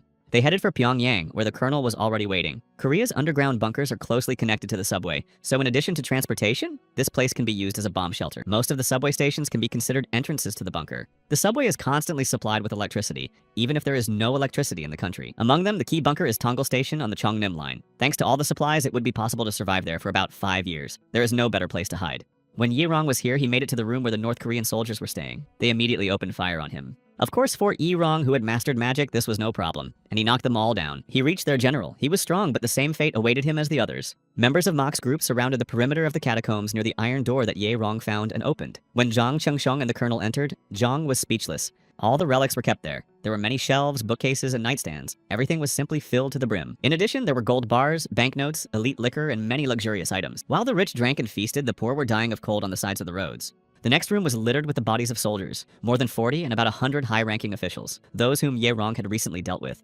Members of the district's Politburo, and even Deputy Prime Minister Lee Un-chong. And here was the biggest fish of all, Park Kwan-so, the president of the bureau. Holding himself in the air, Ye-rong watched and controlled from the sidelines as his subordinates fought the monsters. They were no longer as weak as they had been before. And finally, they were done. Everyone was exhausted but very satisfied with themselves. The team of 44 people successfully returned to Pyongyang, where their people were waiting for them as usual. Despite the fact that the teams had gone on the mission without proper training, they had accomplished their task brilliantly. In Panmunjom, which was created for negotiations between the countries, Colonel Ye-rong and Lieutenant Colonel gathered. Next, they had to proceed according to plan to Jeju Island to catch the monster. It was dozens of kilometers from Seoul, but Ye-rong could sense its aura. Moreover, he could understand how powerful the monster was. The time had come. Most likely, the six-headed snake in Taiwan would no longer remain on the sidelines. Perhaps the monster had already begun to act. The master began to slowly prepare for the hunt. Aside from a few people, only the members of the squad knew about the situation. But for the first time, they questioned the orders of their master, Ye-rong. They wanted to join him, but Ye-rong was adamant and set off for Jeju Island alone. The residents of Pyongyang, Seoul, Busan, Gwangju, and Daejeon were evacuated to bunkers. The Awakened took control of the situation and defeated all the monsters. In Taiwan, there was talk that it might be better to postpone the awakening of the dragon because of the six-headed snake. The man believed that they would have to move to Russia. As soon as the monster awoke, its wrath would reach Korea, China, and Japan. Although it was highly unlikely, the woman suggested that Ye-rong could destroy the dragon. But this was absolutely out of the question, according to her partner. A monster of this power was completely different from anything that had come before. Jeju Island, Mount Hala. Ye-rong was ready to face the dragon. He put on all his relics and activated all his skills. Ye-rong was not alone on Mount Hala. A week had passed since Lord Mao's order. Yongu had to hurry. Exactly 1 year ago, this monster had appeared here to destroy East Asia. In the end, it had remained here and fallen into hibernation. Yang was frustrated. Nothing could wake this dragon. And then, through binoculars, they saw Ye-rong. They already knew who he was and what he was capable of. The dragon opened his eyes. Meanwhile, monsters began to gather in Pyongyang. It was unclear what had attracted them. After all the people had been evacuated. The dragon awoke. The aura around it was incredibly oppressive. It was clear that this was not a creature that humans could handle. The monsters were drawn to this aura. The ground shook for many kilometers, and even the guild felt it. The people watching Rong couldn't believe he intended to fight the dragon. The battle began. The guild fought the monsters, and Ye-rong began to attack the dragon. It could be seen from afar. Telekinesis, levitation, instant acceleration. All of Ye-rong's skills were working, and he was striking the dragon. The fire spewed by the dragon destroyed mountains and stretched for kilometers. Ye-rong's next move was to use psychokinetic balls. In Taiwan, Mr. Mao's assistant So-So came to him with a report. They managed to get the legendary relic Gandava, and fortunately, found Babasi Shakti. They say she is in the cave of Elora. Soon the relics would be moved to a safer place, and finally they found the sword of Qinshu Huangdi. Mao was pleased. Only he was still tormented by the fact that they had let the eight-tailed fox escape. A fighter who had entered reported that the dragon had awakened. Moreover, it was fighting someone. The battle between the dragon and Ye-rong was in full swing. Rong had imagined this battle many times. As they fought, they reached the nearest deserted city. The spider balls were not helping yet. Ye-rong was already a little exhausted and wounded. But he did not give up trying to defeat the monster. There were still many surprises in Rong's arsenal, but neither his abilities, nor the relics, nor his energy helped. The longer Ye-rong held out, the more disadvantageous his position became. The dragon had to be destroyed as quickly as possible. That's when Ye-rong found a solution. He just had to act. The stronger the light, the greater the destructive power. A powerful explosion could maintain its force for a moment. Rong had to try to strike the dragon's neck vertebrae. Rong approached from behind and struck it. The dragon roared in pain and rage. But Ye-rong held onto its back without removing his sword from the monster's back. The dragon shot up into the sky like lightning and rushed toward the nearest body of water. It dove underwater but quickly resurfaced when its trick failed. His enemy was still on him, driving the sword deeper and deeper into the skin of his back near the spine. All the monsters in the vicinity of Kaisen were destroyed, and those that were hiding suddenly disappeared. It was all because of the 6th level monster. These creatures are quite sensitive. Unlike the colonel, the lieutenant colonel was not awakened and could not sense the monster or its power, but he was absolutely certain that Ye-rong would return. A meeting between Mr. Mao and his close associates was held at the National Museum of Taiwan. They discussed the situation in South and North Korea and the person of Ye-rong. The fact that Ye Rong was fighting such a powerful dragon alone was laughable. The fact that Rong had managed to defeat Musashi and the eight-tailed fox was one thing, but the dragon was many times stronger than both of them. A red jade flew into the office, allowing real-time communication. The message was from Jihon. He repeated that Ye Rong was fighting the dragon alone and surprisingly had not yet been defeated. The mech guild also headed to Jeju Island, having decided to help the master after all. No matter what he did, the dragon would not remove the sword from his spine. Rong also raised his shield against the demons. The dragon roared, and he held on with all his strength. The dragon's roar destroyed the shield, and now Ye Rong was unprotected, his body badly wounded. The dragon descended to the ground and threw Ye Rong off its back. He had broken bones and many wounds, but he got up and took the sword. They stood facing each other and did not move for a couple of minutes. The dragon was also badly wounded. His spine was severely damaged. The monster let out a final roar and fell lifeless at Ye Rong's feet. Ye Rong fell behind him. When the news reached the council in Taiwan, they could not believe it. His mercenaries, who had been watching the battle, decided that this was their chance to take the dragon crystal while Ye Rong was unconscious. He heard them. Ye Rong's only chance was for them to get closer and strike once. But that wasn't necessary. The mech guild was already there and ready to defend their master. The guild members easily dealt with Mr. Mao's fighters. While Kate provided cover, Lin Qinyue fed Ye Rong healing potions, in which she had no equal. The enemies were defeated. His comrades helped Ye Rong to his feet, and he approached the dragon. He took out the crystal that had been so difficult to obtain this time, and swallowed it immediately. Ye Rong's body instantly recovered, filled with strength and power. His basic skills increased. Now he could use the dragon's power at its maximum level, but he couldn't use his other abilities at the same time. Incredible. This power was definitely worth the risk. Since he had managed to survive, he had to take advantage of this opportunity. Mr. Mao approached the giant codex that contained information about all the monsters. The dragon was the strongest of all the blue-level monsters in existence. Mao would never have thought that his plans would be thwarted like this. First, he had to reduce the number of members of the six-headed snake organization. Its weight was too great. Survival was now the priority. The lives of all people were important. Although Ye Rong's victory over the dragon was impressive, Mao believed that his end would still be tragic. Mao ordered his assistant Soso to tell Qinshanya that he would arrive soon. He also told her that they would not retreat. The terrain on Jeju Island was completely changed after the battle. It was a real disaster. Soon the mech guild was back in Busan with all its members, including Ye Rong. Another meeting was held. Huiyun reported that it was obvious that the people who attacked them were from Taiwan. The six-headed snake must already know that the dragon had been killed. But Ye Rong reported that the six-headed snake had left Taiwan and would not attack first for the time being. The six-headed snake could have left Taiwan, leaving behind all the relics and awakened ones. But it was highly likely that the people in power had already retreated along with the monster. Very soon, complete chaos will begin in the north, and everyone must be on high alert. As soon as the master dealt with the 6th-level monsters, the world began to change. The awakened could barely approach the remains of the high-level monsters, but many artifacts could be made from them, so even though it was slow, the work progressed. A jade bird was also obtained, which, unlike the previous one, could maintain real-time contact. Ye Rong informed the squad leaders that sooner or later monsters would begin to attack from the north. The team of hunters, together with armored ranks, was to guard the borders. Ye Rong himself went to Taiwan. After that, on the orders of the master, the team of hunters went to Pyongyang to stop the attack. In North Korea, the number of monsters did not decrease after the death of the 6th-level monster. All forces, including infantry, tanks, and aircraft, were thrown into the fight against these monsters. Now, all the awakened guilds fought monsters from the 1st to the 4th level and gained experience. Most of the monsters in South Korea came from the Yalu River. 70% of the awakened guilds were concentrated in North Korea and tried to drive the monsters away. However, other regions also saw a large influx, so even ordinary people had no choice but to fight. What was happening now was very different from when the first monsters appeared. The current systematic firepower had stabilized beyond all norms. In addition, many fighters and various units had appeared on the ground. They were able to clear the area, and the situation gradually stabilized. Prime Minister Cho Seong-yeon, Lieutenant Colonel Yu Dae-hyung, and Jang Chung-kyung gathered around the table. They discussed the cleanup operations in various regions. According to the information received, all defense lines were coping well with their tasks. In Taiwan, soldiers encountered Ye Rong, who immediately offered them the choice of surrender or death. Bombs flew at him along with various types of weapons, but with Ye Rong's protection, it was useless. Major General Lee Soo-kwan rushed in his car in a panic. He couldn't believe that all his soldiers had been defeated. The six-headed snake Mao. It was all connected, no doubt, but he had to escape at any cost. He had to reach the harbor as soon as possible. Then someone jumped into the car. It was Ye Rong. He was very curious why the Major General had used his soldiers as cannon fodder and fled himself. More accurately, he tried to escape because, with the appearance of Ye Rong, his plan had most likely failed. Well, Mr. Mao was already in Beijing. He was informed that the command had already collapsed. The rest of the army was using guerrilla tactics against Ye Rong, but it was unclear how long they could hold out. Mr. Qinshan Sogyo arrived at Mr. Mao's residence, accompanied by his assistants. These were the same people from one of Ye Rong's visions. Qinshan destroyed the Great Wall as Mao had ordered. The recently acquired sword of Qin Shi Huangdi was very helpful. There was no need to worry about a shortage of men. When the Great Wall collapsed, monsters instantly rushed toward that direction. It is expected that many of them will head for the Korean peninsula. Mao then reported that they now needed to travel by the Siberian Railway to Moscow, and then to England. In Taiwan, the battle between local partisans and Ye Rong continued. Surprisingly, they held out for a long time. In Pyongyang, the installation of artifacts called Changshin was completed, which blocked the approaching monsters and increased the power of the awakened. They also installed the Maginot Line. This would significantly reduce casualties. Finally, the armor made from fox and dragon was ready. As requested by the colonel, the search in the city of Rajin was completed, and no survivors were found. However, during the search, they managed to contact a group of awakened people from Russia.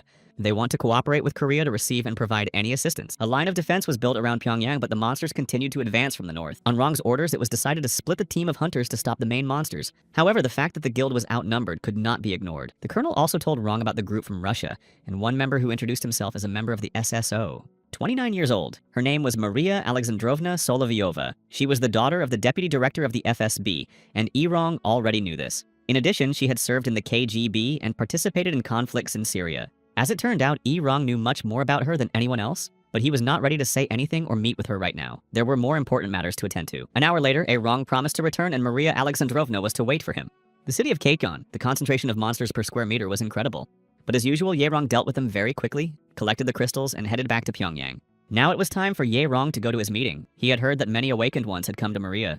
Maria Alexandrovna Solovyova was already waiting for him. They hadn't seen each other in a very long time. It was Rong who had saved her 3 times, although he could have destroyed her without batting an eyelid if necessary. She did not expect him to become so powerful, but she was sure that Rong's people did not know his true nature. Rong interrupted her and ordered her to answer his questions. But Maria continued to talk about how Rong had gotten rid of his comrades, who had gone through hell with her. Rong swung his arm and broke the wall. The fighters behind the wall were nervous, but they couldn't enter. Ryder was Maria's code name when she was in the Alpha Special Forces. During the civil unrest in Syria, she framed CIA agents. Otherwise, the US would not have stood by and watched Russia interfere in the country's politics. And that was just one of her achievements. The colonel was curious why Maria called Rong a ghost and how he had saved her. Ghosts carried out secret missions in the interests of the nation, whether in the enemy's lair or in allied countries. Their fees amounted to trillions of dollars, but in case of failure, the person bore serious responsibility. Rong had no intention of playing games with Maria, and told her that his next blow would take her head off if she didn't get to the point. As it turned out, Maria Solovyova had come to ask for help, for her country, Russia. The rest of the mech guild listened to Maria's request. When they learned that Rong was hunting blue-level monsters, they were shocked. Even the strongest masters in Russia could only defeat 4th-level monsters at most. Now, Russia was more like hell. With the appearance of Chernobog, their country had turned into a nightmare swarming with zombies. They still had very little information. The only clue they had was that this monster looked like a wolf, and they were sure that it had purple eyes. The problem was that wherever Chernobog went, all creatures became zombies, both humans and monsters. Fortunately, it wasn't a virus or anything like that. The mutation occurred immediately after contact with Chernobog.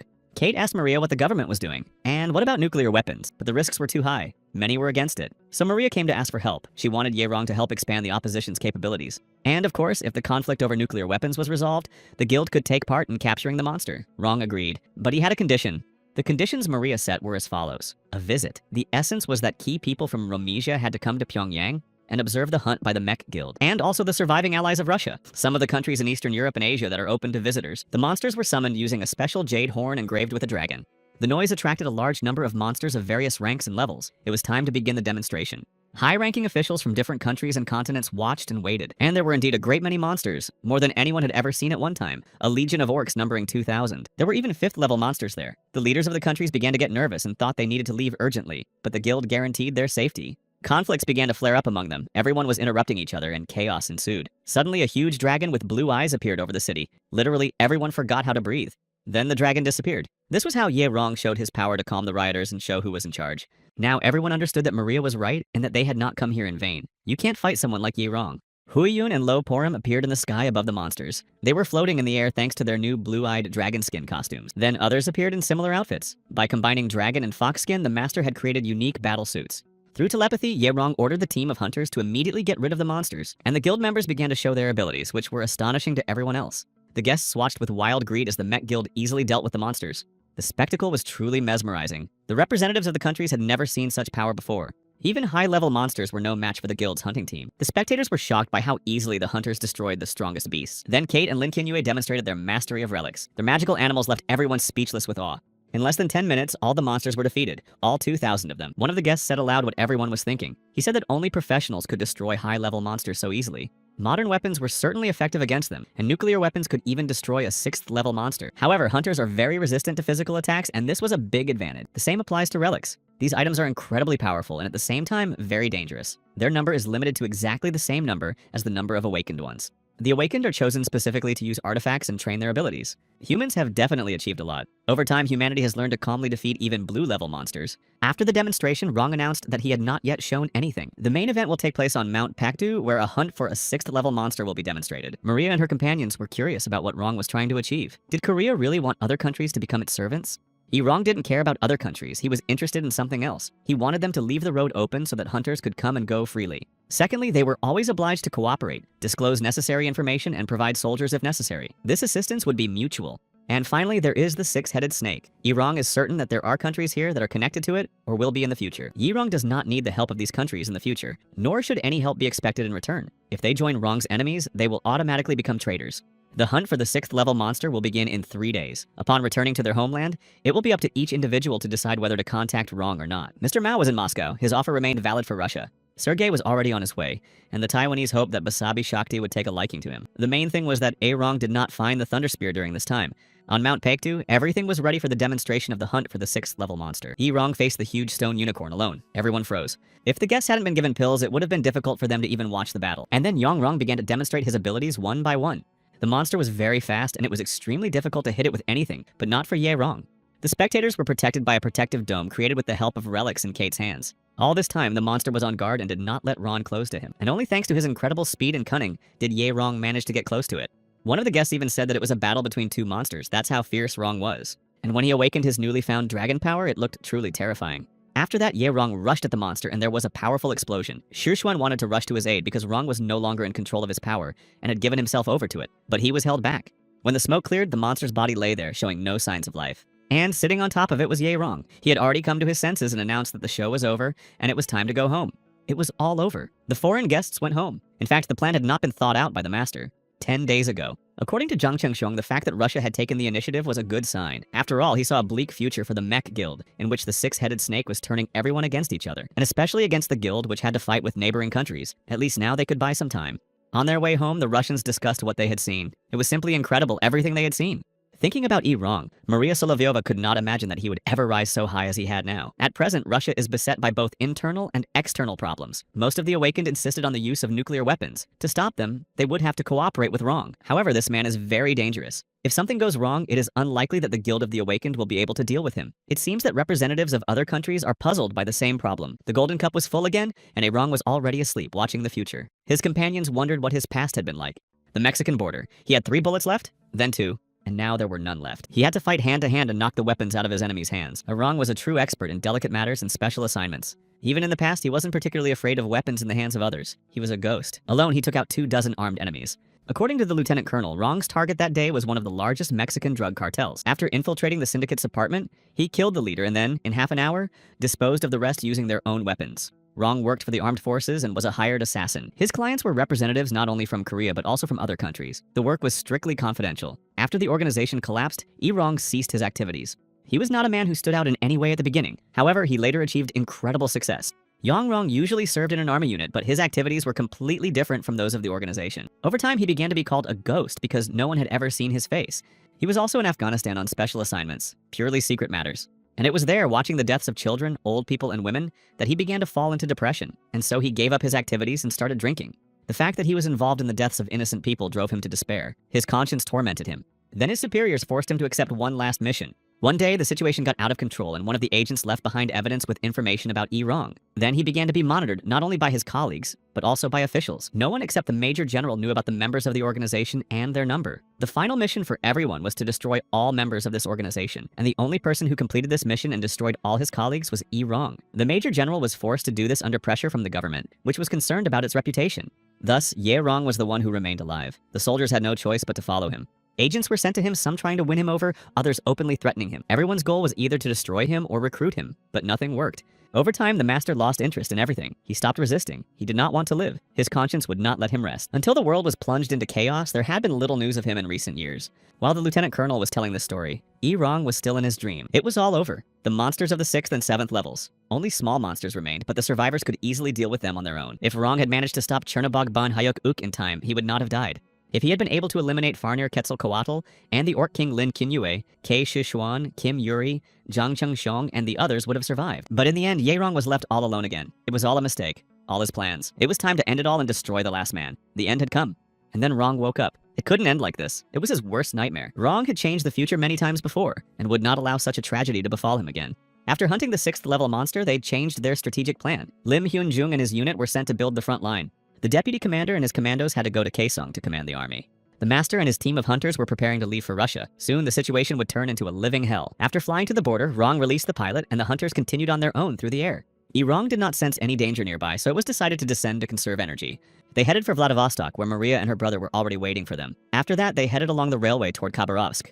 After 3 hours of continuous travel, Maria asked for a break. She was not as well trained as the Mech Guild. These people never ceased to amaze Maria. The distance from Vladivostok to Khabarovsk is about 750 kilometers. The journey should have taken about 2 days, but only 3 hours had passed, and they had already covered 200 kilometers, managing to destroy monsters along the way. At their destination, the leader was a man named Vladimir Dyupinsky.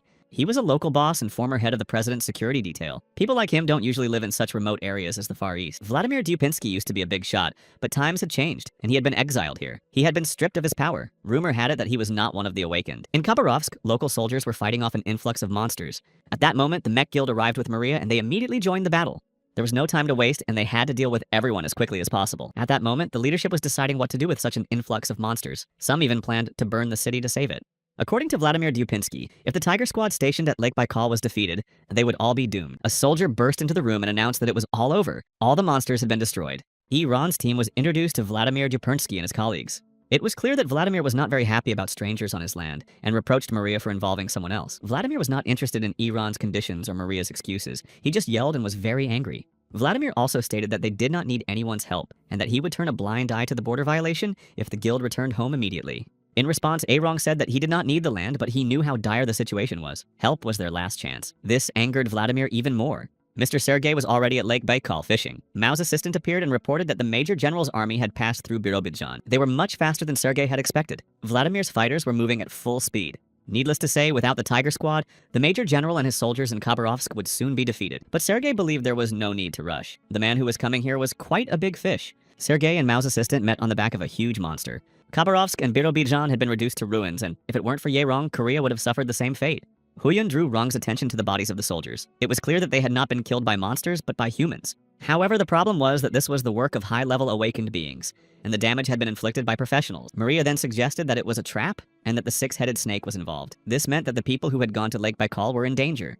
Sometimes on the battlefield, soldiers are driven not by a sense of mission or patriotism, but by loyalty to their comrades. Then Lin Qianyue asked Rong about the reasons for the snake's possible attack on Russia. He believed that it could have been done to gain an advantage in negotiations. Everything would become clear as soon as they arrived at Lake Baikal. Tomorrow, Rong and Maria were leaving for Lake Baikal, and the team was to help destroy the monsters in the Khabarovsk area. And so, having finished all their preparations, Rong and Maria were at Lake Baikal. In the Kremlin, they were concerned that the people who had gone on the mission had not been in touch. The nuclear weapons program had to be restored before the end of winter. There were suggestions to send a search party to find out what was going on. Most of the elite troops were assigned to guard the nuclear weapons. It was unacceptable to send ordinary soldiers on such a mission. This is how the idea arose to ask Mr. Mao for help, although there was a possibility that he would ask for a lot in return. Another idea was to seek help from the Vatican. In short, the best option had to be found. After the meeting in Russia, Mr. Mao was informed that someone would soon be sent to the Vatican for negotiations. An assistant also reported that Sergei was already waiting at Lake Baikal. He had sent a false request for help there. Sergei would return after destroying the Far East. In addition, nuclear warheads have been captured by Mao's people. They are ready to detonate them as soon as the order is given. Sergei was in Ulan-Ude and attacked local soldiers. He was quite successful. He is strong. After dealing with the soldiers, Sergei did not expect Rong to show up at that moment. Sergei did not understand who he was, but he could see that this man was stronger than ordinary soldiers. He was even interested in fighting him. In Sergei's hands was Vasavi Shakti, a disposable spear capable of slaying even gods. Any target must be destroyed by it, regardless of strength or rank, and he threw it at Rong, who had already activated the power of the blue-eyed dragon. Only now did Sergei realize who was standing before him. Rong, the one Mao had told him about, the barrier that had to be eliminated. Although Mao had warned Sergei that no one could defeat Rong alone, he rushed into battle. After Rong showed his true dragon power, Sergei realized that fighting was a bad idea. Meanwhile, Major Maria was rescuing the soldiers who had miraculously survived after Sergei. Sergei was unable to learn anything important about the six-headed snake Rong. He evaded the question and constantly changed the subject, and Rong destroyed him. Maria then reported that the main reason Tiger's squad had stopped in Ulan-Ude was the aircraft factory. What was being produced there was important, the Mi and Su combat helicopters. However, due to the lack of radar, their use was problematic. Moscow, Red Square. Mr. Mao was called for help. A search party was needed. In addition to the Vatican, the authorities decided to turn to Mao, but Mao said he refused. He also told Commander Dmitri that it was over, and then the square exploded. Mao then announced that they no longer needed Russia or Russian help. Most of the leaders had been eliminated. Those who had not been present at the meeting would soon be found and destroyed. Mao then planned to go to the Vatican and hold talks there. But before that, a visit to Finland was planned. In that country, the great Grungnir had awakened, and now this huge monster destroying entire cities was heading for Europe. The guild members Mech and Maria, who had arrived in Moscow, were shocked by what they saw in Red Square. and now Rong was almost 100% sure that this was the work of the six-headed serpent. The next thing that interested Rong was Lenin's mausoleum. According to his dream, weapons capable of destroying Chernobog were kept there. It turned out that the tomb had been moved to a secret bunker. Rong couldn't waste any time and decided to go to the Vatican. In the Vatican, the question of accepting Mao's help in destroying the monsters was being discussed. Some were in favor, some were strongly opposed. The issue was resolved by Archbishop Johann Gabriel, who declared that they needed Mao. Soon, a meeting between Archbishop Johann Gabriel and Mao took place. Mr. Mao, whom the Archbishop called Sir Spencer, reported that help had arrived in the battle against the monster Grunir. He also said that he intended to do this without any benefit to himself. But this was offensive to the Archbishop. According to Mao, if the Vatican fell, all of Europe would tremble. Moreover, it was known that what had happened in Moscow was an act of terrorism. Mao then stated that if the Vatican insisted on its position, it would turn into a burning Moscow. Johann Gabriel then accepted Mao's help, but he informed him that he should bear in mind that he was not trusted. Mr. Mao was satisfied now. Ron would have to travel all over Europe to catch him. Meanwhile, Rong and his team were already in Belarus, where there were also many monsters. Low-level monsters continued to arrive in waves, but the main ones still did not appear. So there were no high-level monsters here. They dealt with the low-level ones very easily. They also met a girl from Belarus who was hunting here. All her companions had died, and she had to flee. People everywhere were talking about a savior who was supposed to come, but no one knew if he even existed. God sent a savior to help defeat the giant. That's what they said. Moreover, they said there would be 5 of them. Thus, Maria and Rong realized that this savior had apparently decided to hide in the Vatican, and only 5 people remained from the 6-headed snake. Meanwhile, the huge blue-eyed monster had already reached Frankfurt. The local knights tried to save their country, led by the Archbishop. He did not want to rely on Mao and did not want to allow him to hide behind the Vatican's halo. The Vatican squad rushed into the attack using all possible forces and means. They had their own awakened ones with magical powers who were doing everything they could. But no force could stop the 6th-level monster. He advanced further and further. Mao joined the Archbishop, but he was against the Taiwanese taking the initiative. Although the Archbishop was arrogant, Mao needed the power of the Vatican and the knights belonging to Johann. Archbishop Johann decided to leave Mao's people alone and keep them safe. However, Mao's further reflections were interrupted by hunters from the Mech Guild. Then one of the ladies began to urgently play melodies on a musical instrument. This increased the skills of their warriors. However, the hunters were more concerned with the monster at that moment. Part of the team dealt with the monster while the rest engaged in battle with Mao's people. The magic emitted by the musical instrument greatly increased the strength of the enemy, and Lok Yukin tried to calm it down with a magic arrow. It had only been a year since demons appeared in the world. With their arrival on Earth, the end of the world came, and more than half of humanity perished. But in the midst of the chaos, those who had received divine protection, the awakened ones, appeared. It was they who began to oppose the demons. Every day, new heroes capable of destroying monsters were born. The Vatican was a fortress blessed by God. Today, everyone has gathered here to organize a new crusade, and losing was not an option, as it would endanger the peaceful people. Oliver Cromwell's sword lay aside, and its owner, the Archbishop, was on the brink of life and death. He sat among the bodies of his knights and did not understand for what sins God had abandoned them. Prayers were now meaningless. A figure of a man rose before the Archbishop. Then Iran raised his hand filled with magical power, and the monster began to crumble into pieces. He also ordered the Archbishop, who did not understand what was happening, to gather the people and leave immediately. But the monster was still intact, and Ye Rong used psychogenesis on it. Then, with the help of a demonic shield, he got very close.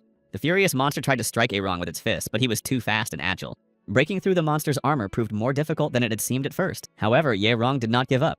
Meanwhile, the knights searched for and evacuated their wounded comrades, marveling at the stranger. Finally, Ye Rong found the right opening in the huge body of the blue-eyed monster. He directed all his energy into that spot, causing a powerful explosion. Then, when the monster was on its last breath, Rong activated his dragon power and hurled the Wasabi Shakti spear straight at the monster. With an incredibly loud sound, the monster fell at the feet of the victor, and Rong had done it again. The nearby fighting guild of Mech and Mao's opponents also felt the burst of energy, but the enemy refused to acknowledge Rong's power and continued to say that soon, everything would belong to the Emperor. The Imperial Cavalry seemed like a terrible show to Kate and Lin Qinyue. Moreover, the rest of the hunter team had arrived, and now it would be easy. And when the enemies saw the magical beasts spawned by the artifacts, they were completely shocked. Thus began the second round of the battle. The team of hunters rushed into the attack. Meanwhile, the Archbishop thanked Ye Rong for his help and rescue. Without further ado, Ye Rong announced that he would soon depart for the Vatican, where he would set a price for his assistance. The situation for the guild's rivals became more complicated when they finally managed to stop the music that was giving them strength. It was a blow to the entire opposing side. Lady Rinning and Lady Rins fell. Their soldiers began to retreat and flee. Soon it would all be over. The guild suffered no losses except for Kim Soo-ji, who was slightly wounded. About 10 days ago, the soldiers who remained in Khabarovsk and were engaged in destroying monsters together with Vladimir learned of Maria's return and went to Germany, where the master was located. The team of hunters in Korea was also sent there. The soldiers, together with a team of hunters, destroyed Mao's army near Frankfurt on Yang Rong's orders. They traveled over 1,000 kilometers to fight until they were exhausted. Meanwhile, Rong himself destroyed all the monsters. Thus, another situation was resolved. The soldiers decided to rest. An abandoned building in the middle of the city served as their shelter. It seemed like the safest place possible. Ye Rong's body was already at its limit. Lin Qinyue also knew this and was worried about the master. She had a feeling that he didn't have much time left. Rong himself said that he was doing everything he could to survive. She wanted to know what exactly he was doing, but he spoke in riddles and didn't give her a straight answer, leaving Lin confused. The next day, the team arrived at the Vatican as Rong had promised the Archbishop the day before.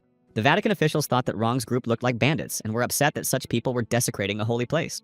It turned out that the Archbishop had discussed Wrong's request at length with the cardinals, and they had agreed, but in return they also asked for something. All of Europe except the Vatican was swarming with monsters. The approximate number of monsters and survivors was unknown. The Vatican's forces alone would not be enough. However, some cardinals considered Wrong's help to be treason and a surrender of the Vatican. There were fierce disputes. But Wrong didn't care. He made his demands, which infuriated everyone. He wanted the Vatican to stay out of his business and out of the hunt for monsters. Without consulting anyone, he immediately ordered the hunters to find all the monsters in the area and destroy them. France, Paris. People had given up hope of help. All the soldiers had been killed by monsters, and there was no one left to turn to. Rumors spread throughout the area that Vatican soldiers had destroyed a huge monster. There was hope that they would come to the rescue.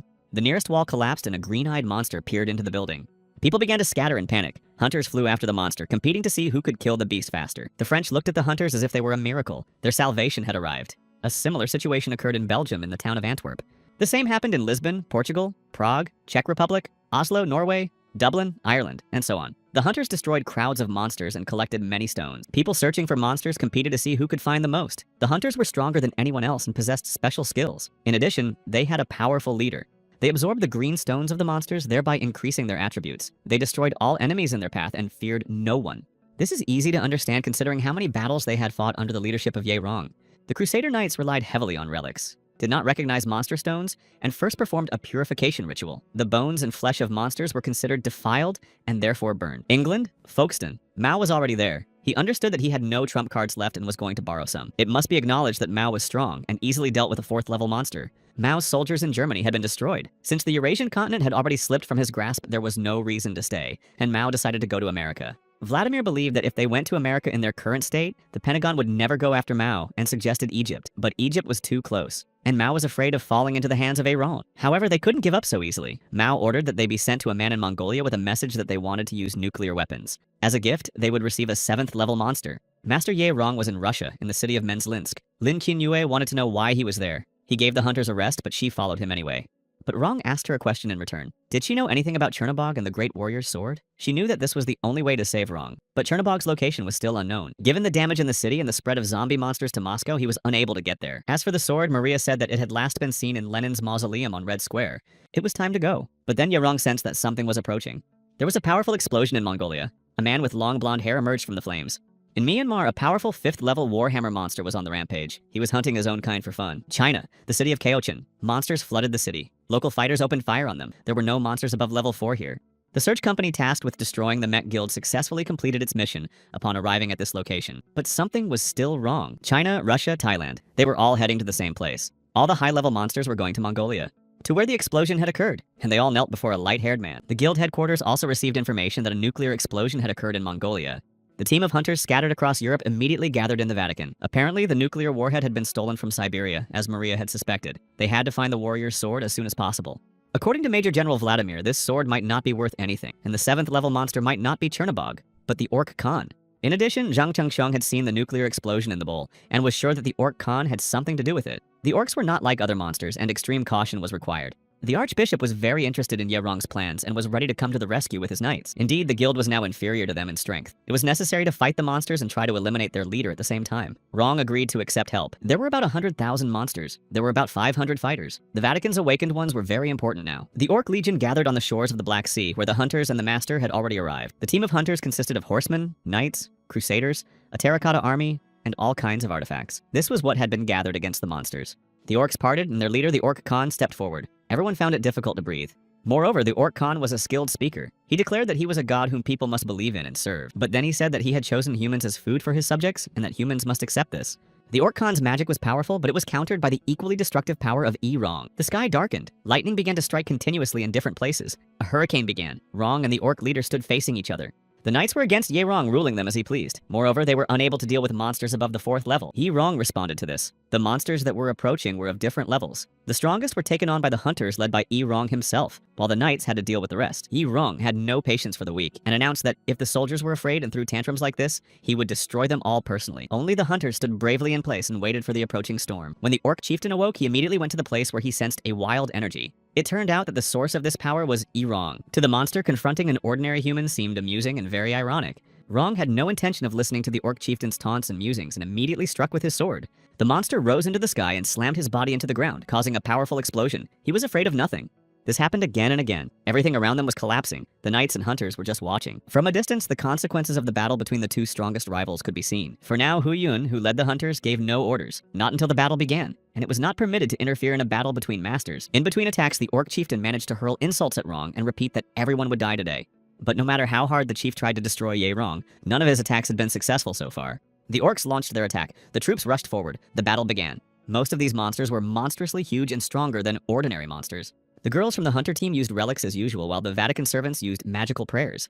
Everyone united. The confrontation between the orc chieftain and the master did not stop for a second and did not slow down. Even the Khan himself was slightly surprised that an ordinary human was no match for him in strength. The structure of the skull, chest, and spine, they were similar to the human body. Rong studied his opponent. This creature surpassed all the monsters Ye Rong had encountered before. The eight-tailed fox was inferior to him in speed, and even a dragon could not compare to him in power and endurance.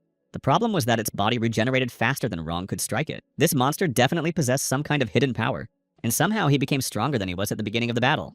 But the Khan also noticed Rong's skill. No unnecessary movements, instant damage, and endurance that should not be underestimated. However, the Orc Khan was too confident and did not consider Rong a serious threat. He played with him. In simple terms, for a 7-level monster, Rong was just a pathetic insect. No matter how hard Rong tried, it was impossible to change the system of species superiority. The Khan decided to end it. He changed his form and became a true devil in human form. The powerful impulse emanating from him was felt by everyone for many kilometers. The hunters also had their work cut out for them. The orcs were so large and ferocious that it took a long time to kill just one. The knights believed that they should retreat because the difference in numbers was too great. They would not be able to hold out for long. Piercing the orc's flesh was practically impossible, which greatly complicated the task. Even Lin Qianyue believed that in this situation, it was worth retreating, even if only for a short time. But Hu Yun was adamant. If they retreated, the battle would be lost anyway. And then she asked Lin to bring the relic. Hu Yun put on a mask and went out to face the strongest orc. The earth shook. Stones and dust flew around Ye Rong and the orc chieftain. Neither of them gave ground. It was time to bring out all the stops, and Ye Rong used psychokinetic balls. This did not scare the Khan. He caught the ball with his hand and crushed it. Rong was already beginning to run out of breath and lose strength. Then Rong reached the nearest ruins to catch his breath for a couple of minutes and come up with a plan, but the monster caught up with him immediately. Then Ye Rong unleashed a burst of energy, and the monster began to be entangled by magical ropes called Gleipnir. Rising up, Ye Rong was already in his blue-eyed dragon form and ready to destroy. A few days earlier, Italy. There, Ye Rong fought a high-level monster that possessed this power. Its name was Gleipnir, and after defeating it, he obtained it. However, using it required a great deal of energy. Rong had only 1 minute while Gleipnir was active. Without wasting any time, he began to attack the monster. He struck blow after blow until the ropes broke, and then the orc chieftain began to respond to the attacks. Once again, they fought relentlessly, moving from the ground to the air and back again. The elements raged around them: water, air, thunder. Everyone felt the intensity of the battle. At one point, Ye Rong managed to pierce the monster's body with his spear. Only now did the Khan realize that Ye Rong had planned every stage of the battle in advance and had calculated everything. The orc Khan was slowly dying. Now he knew that he had been wrong to despise the human race and its abilities. Then the Khan tore the purple crystal from his chest and handed it to Ye Rong. He was passing his treasure on to the new lord. The Khan was sure that Rong was just like him. The monster's body crumbled into tiny particles and disappeared forever without a trace. But the battle with his followers continued for the hunters and knights of the Vatican. The battlefield was vast. Only a few remained standing, and more people were talking about retreating. There was no end to the monsters, and Hu Yun kept trying to deal with their leader. The Buddhist mask gave her strength and improved all her skills. Progress became visible. The monster was losing strength, but she still couldn't defeat him. Hu Yun couldn't lose, otherwise the entire front would fall and all her comrades would die. Several months earlier, not far from Pyongyang, the master was training hunters, making them compete with each other. This increased their agility and endurance and did not allow them to relax for a second. These artifacts in the form of masks had explosive power, but at the same time reduced the endurance of the person wearing them. And it was precisely to teach the hunters how to master such weapons and similar ones that Ye Rong conducted the training. And now, thanks to this, Hu Yun's skills were much better than the first time she used the mask. However, Lin Qianyue, who was watching, was worried because she knew that after using this artifact, the energy would inevitably decline. And that is exactly what happened. When Hu Yun was distracted for a second, the monster struck her with a hammer, and she fell. But it was too early to give up and die, so she got up and took the sword back in her hands. But she didn't have time to do anything. There was an explosion, and then everything around them fell silent. Everyone stopped fighting and stared into the distance. All the creatures there. The hunters, soldiers, monsters, and relic deities all sensed that the great battle was over. The winner and the only survivor. He lowered himself and attacked the monster that Hu Yun had been fighting. The Orc Khan's stone quickly restored Ye Rong's strength and health, and of course it increased all his skills and added new ones that the Khan possessed. Rong gave the crystal he had obtained from the blue monster to Hu Yun. It rightfully belonged to her, as she had held it back until the very end. The huntress did an excellent job on her mission, according to the entire Met Guild. Russia. Yakutsk. A creature sat on the back of a huge wolf monster. It looked like an Orc Khan. It was, in a way, his brother, and he already knew that his kin had died before he could even set foot on the ground. And this creature wanted very much to see the man who had managed to destroy his brother. It was all over. Hunters and knights, with tears in their eyes, laid their fallen comrades to rest. The archbishop approached Kurong and thanked him sincerely. No one knew what would have happened if it weren't for him. Rong gave some of the stones from the monsters to the archbishop. The knights deserved it. Rong informed his men that they were leaving for Korea immediately and that there was no time to lose. The monsters were attacking again. Rong knew this, and that was why he was in such a hurry to get back to his homeland. Monsters had invaded literally every city. The fighters were waiting for reinforcements from the hunters. The team of hunters, following the master's orders, returned to Korea as quickly as possible. The situation at home was much more serious than they had anticipated. Meanwhile, Rong himself went to Russia. He needed to see another enemy. And so he arrived in Russia in the city of Yakutsk. Chernobog was already waiting for him there. He was the brother of the Orc Khan. He was eager to meet Rong and was looking forward to the battle. It was Chernobog who sent his hordes of beasts to Korea, and he knew that Rong would come after that. Chernobog was hundreds of thousands of years old. He had learned everything there was to know and was bored, until now. The monster told him that it was humans who had created monsters, but that they themselves would soon disappear. However, Rong was an exception, and only when Chernobog began trying to lure Rong to his side did he stop listening and attack. With his first blow, Rong knocked his enemy off his feet. Then he activated his dragon essence and was ready to continue. Like his brother, this monster also did not expect humans to possess such power. However, according to Chernobog himself, he was different from the Orc Khan that Rong had recently destroyed. The team of hunters moved on their own and sometimes used army transport provided by Maria. The soldiers could not hide their anxiety about their homeland being attacked. Upon approaching Korea, the hunters split into groups. Huyun and Shushuan set out in search of the largest and strongest monsters. Meanwhile, Rong and Chernobog had been fighting nonstop for several hours. They destroyed everything in their path, including buildings and even splitting mountains. The monsters continued to advance. The hunters couldn't handle them so quickly. Many warriors died. There was a danger that the monsters would approach Seoul, and then all civilians would be in great danger. Shushuan and Huyun tracked down a 6th level monster and prepared to fight it. Shortly before that, Rong had met with Maria. They had discussed the mighty sword. The sword still had to be found, but the damage from the explosion in Red Square was too great, and Maria was too preoccupied to deal with it earlier. Rong understood the situation perfectly, but he had one more request. He told Maria about Chernobog and the hordes of monsters heading for Korea. The people of the six-headed serpent had awakened the dragon and the Orc Khan. Although they had been destroyed, their main enemies were still at large. The head of the serpent, Mao Spencer, clearly had something against Rong. The only way to stop the monsters now was to find the sword, and Rong asked Maria to find it and bring it back. In Korea, things were getting worse. Although the hunters arrived and were successful, the number of monsters only increased. The hunters spread out across the cities to prevent the monsters from advancing on any side. Meanwhile, Chernobog and Rong continued their battle. The monster continued to amuse itself. For the second round of the battle, Rong took out his weapon, a sword, and rushed at the enemy. Neither of them was going to give up, and the battle was getting more and more interesting. The relics were a great help against the monsters. The beasts and clay horsemen played an important role in destroying the monsters. In the meantime, it was decided to redirect all civilians south for safety. But then, out of nowhere, another monster appeared. They dealt with it, but Zhang Chengshun was wounded. The monster had damaged his eye. Shushuan and Huyun also had a rough time. Their monster was skilled with fire and too fast. Then other hunters who had already dealt with their areas of responsibility came to their aid. Before re-entering the battle, the hunters took the pills developed by Lin Qinyue. The half-ruined empty city where Rong and Chernobog were fighting was destroyed thanks to their efforts. Maria and her brother watched all this unfold, but they knew they couldn't interfere. The only thing Maria could do for the ghost was to bring him the warrior's sword. Rong immediately sensed the presence of the sword, and Chernobog did too, but he didn't understand what his strange feeling meant. The team of hunters also had some success, trapping the monster and killing Huyun.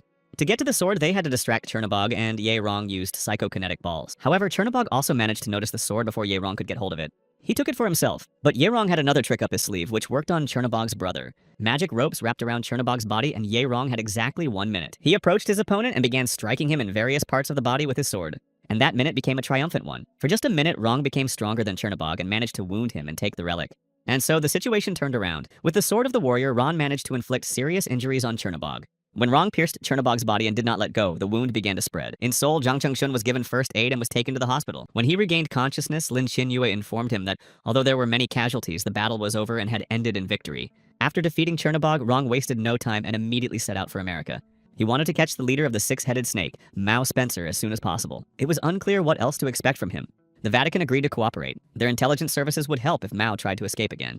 Any action Mao takes could lead to disaster, so catching him now is the most important task. Before leaving, the master gave the task of spreading rumors of his death around the world. United States, Virginia, Pentagon, Department of Defense building. A meeting was taking place behind closed, guarded doors. U.S. intelligence managed to locate the leaders of the Resistance Company. This will soon help America. Finally, the Panther Squad sent to the Mayan calendar entered Mexico. Pentagon Chief John Smith was very pleased with the work that had been done. Mao's assistant Soso came to tell him that they wanted to report that Rong had been killed in battle with Chernobog. There was no way to verify this, but judging by the circumstances, Rong's death seemed quite plausible. The Pentagon trusted Mao very much and spoke openly about this to John Smith. Smith himself knew that Mao could not be trusted, but they had been doing business with him for a long time. Mao Spencer was the adopted son of a wealthy family from England. Although he had an excellent reputation and did a lot of charity work, there were rumors that he was also involved in arms manufacturing and had invested in it. An orphan from Hong Kong, Mao drifted from place to place and became a member of the family thanks to his outstanding talents. But despite this, the family treated him like a butler. He was the manager of a British museum. Being very intelligent, Mao quickly realized the value of the treasure stored inside. After that, Mao used the family's power to expand his sphere of influence. He then took control of the museum. Since then, he has conquered Central and East Asia, Europe, and America, and has become the leader of the six-headed snake. Smith himself ordered his man to watch Mao and, if necessary, simply get rid of him. At the entrance to Las Vegas today, it was unusually quiet. The monsters had disappeared. Meanwhile, Ye Rong sat in a local bar and listened secretly to rumors about the mysterious deaths of monsters on Highway 15. Rong also overheard a conversation between four men. They were talking about some deadlines and that they needed to get rid of someone named Dean. Rong had heard that name before. He was one of the former mayors.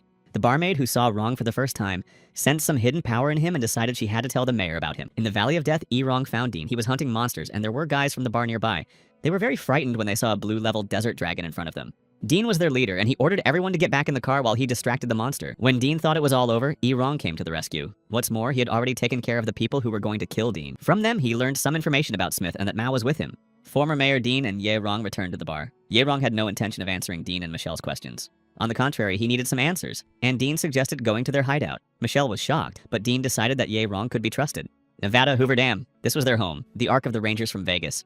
The place was safe from monsters and had a supply of drinking water. The dam was located not far from Las Vegas, where weapons were stored. Fortunately, there were no high-level monsters in Las Vegas, so it wasn't difficult for them to fight them off. However, one problem arose. Pentagon Chief John Smith decided to assemble an army and subjugate the city, executing the rebellious awakened ones. People were forbidden to hunt without special permission, and stones from monsters of level 4 and above were confiscated as a tax. As mayor, Dean couldn't just stand by and watch the situation unfold. Both the monsters and the Pentagon posed a danger to the citizens. So Dean and his team hunted in Death Valley and were ready to attack. 6 months ago, a 6th-level monster, the Black Dragon, awoke in Texas. Then it suddenly fell asleep near Eagle Lake. According to information, the Cherokee Indian totem relic is kept there, and no one knows when it will wake up. The Pentagon has reinforced its military forces and is guarding the relic. Oil extraction teams have not yet begun work. The Pentagon has received a message that the Mayan calendar has finally been found in Mexico. Now Mao will be able to awaken Quetzalcoatl. The most powerful monster will be in his hands. All that remains is a small matter. Houston, Texas. This is where the oil fields, weapons, labor, and technology are. Everything Mao dreamed of. Mao's dreams were interrupted by Soso, who reported that the 6th-level dragon had awakened. The commander of Texas looked at the burning city and hurried to leave. Only Ye Rong prevented him from doing so, and now the commander must obey his orders. At the Pentagon, everyone was wondering what had caused the dragon to awaken. It couldn't have been just a coincidence. Smith was informed via radio that Ben Cowan had arrived from Texas, the commander.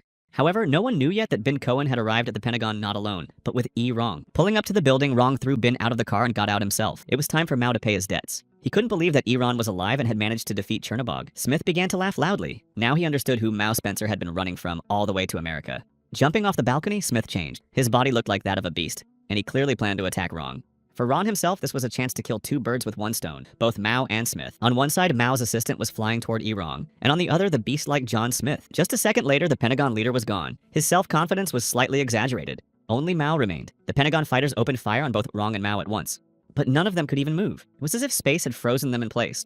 Then Mao began to blackmail Ye Rong, saying that if he died, the Mayan calendar would be destroyed, and Rong would have to fight a monster more powerful than anyone who had ever come before him. Finally, Mao said that he had no regrets and hoped for Rong's swift death. At that moment, the hunters arrived and offered the Pentagon fighters to surrender peacefully. And then something happened. First there was an explosion, and then monsters began to gather. In the center of the explosion was some kind of creature. Apparently, it was the monster Mao had mentioned. And now Ye Rong would have to fight it. They stood facing each other. The dragon-like demon and Rong, who was essentially a blue-eyed dragon, began to fight. They moved around the city at the speed of light, striking each other. Their fury knew no bounds. The two of them practically tore the city to pieces, explosion after explosion. The team of hunters, as usual, simply watched and did not interfere in the battle. Looking into the monster's eyes, Rong realized one thing. This monster was himself, and he made a decision. He wounded himself. His guess was confirmed. The same wound appeared on the monster's shoulder. Now Ye Rong knew what to do. The monster disappeared, and the flying dragon monsters returned to where they had come from.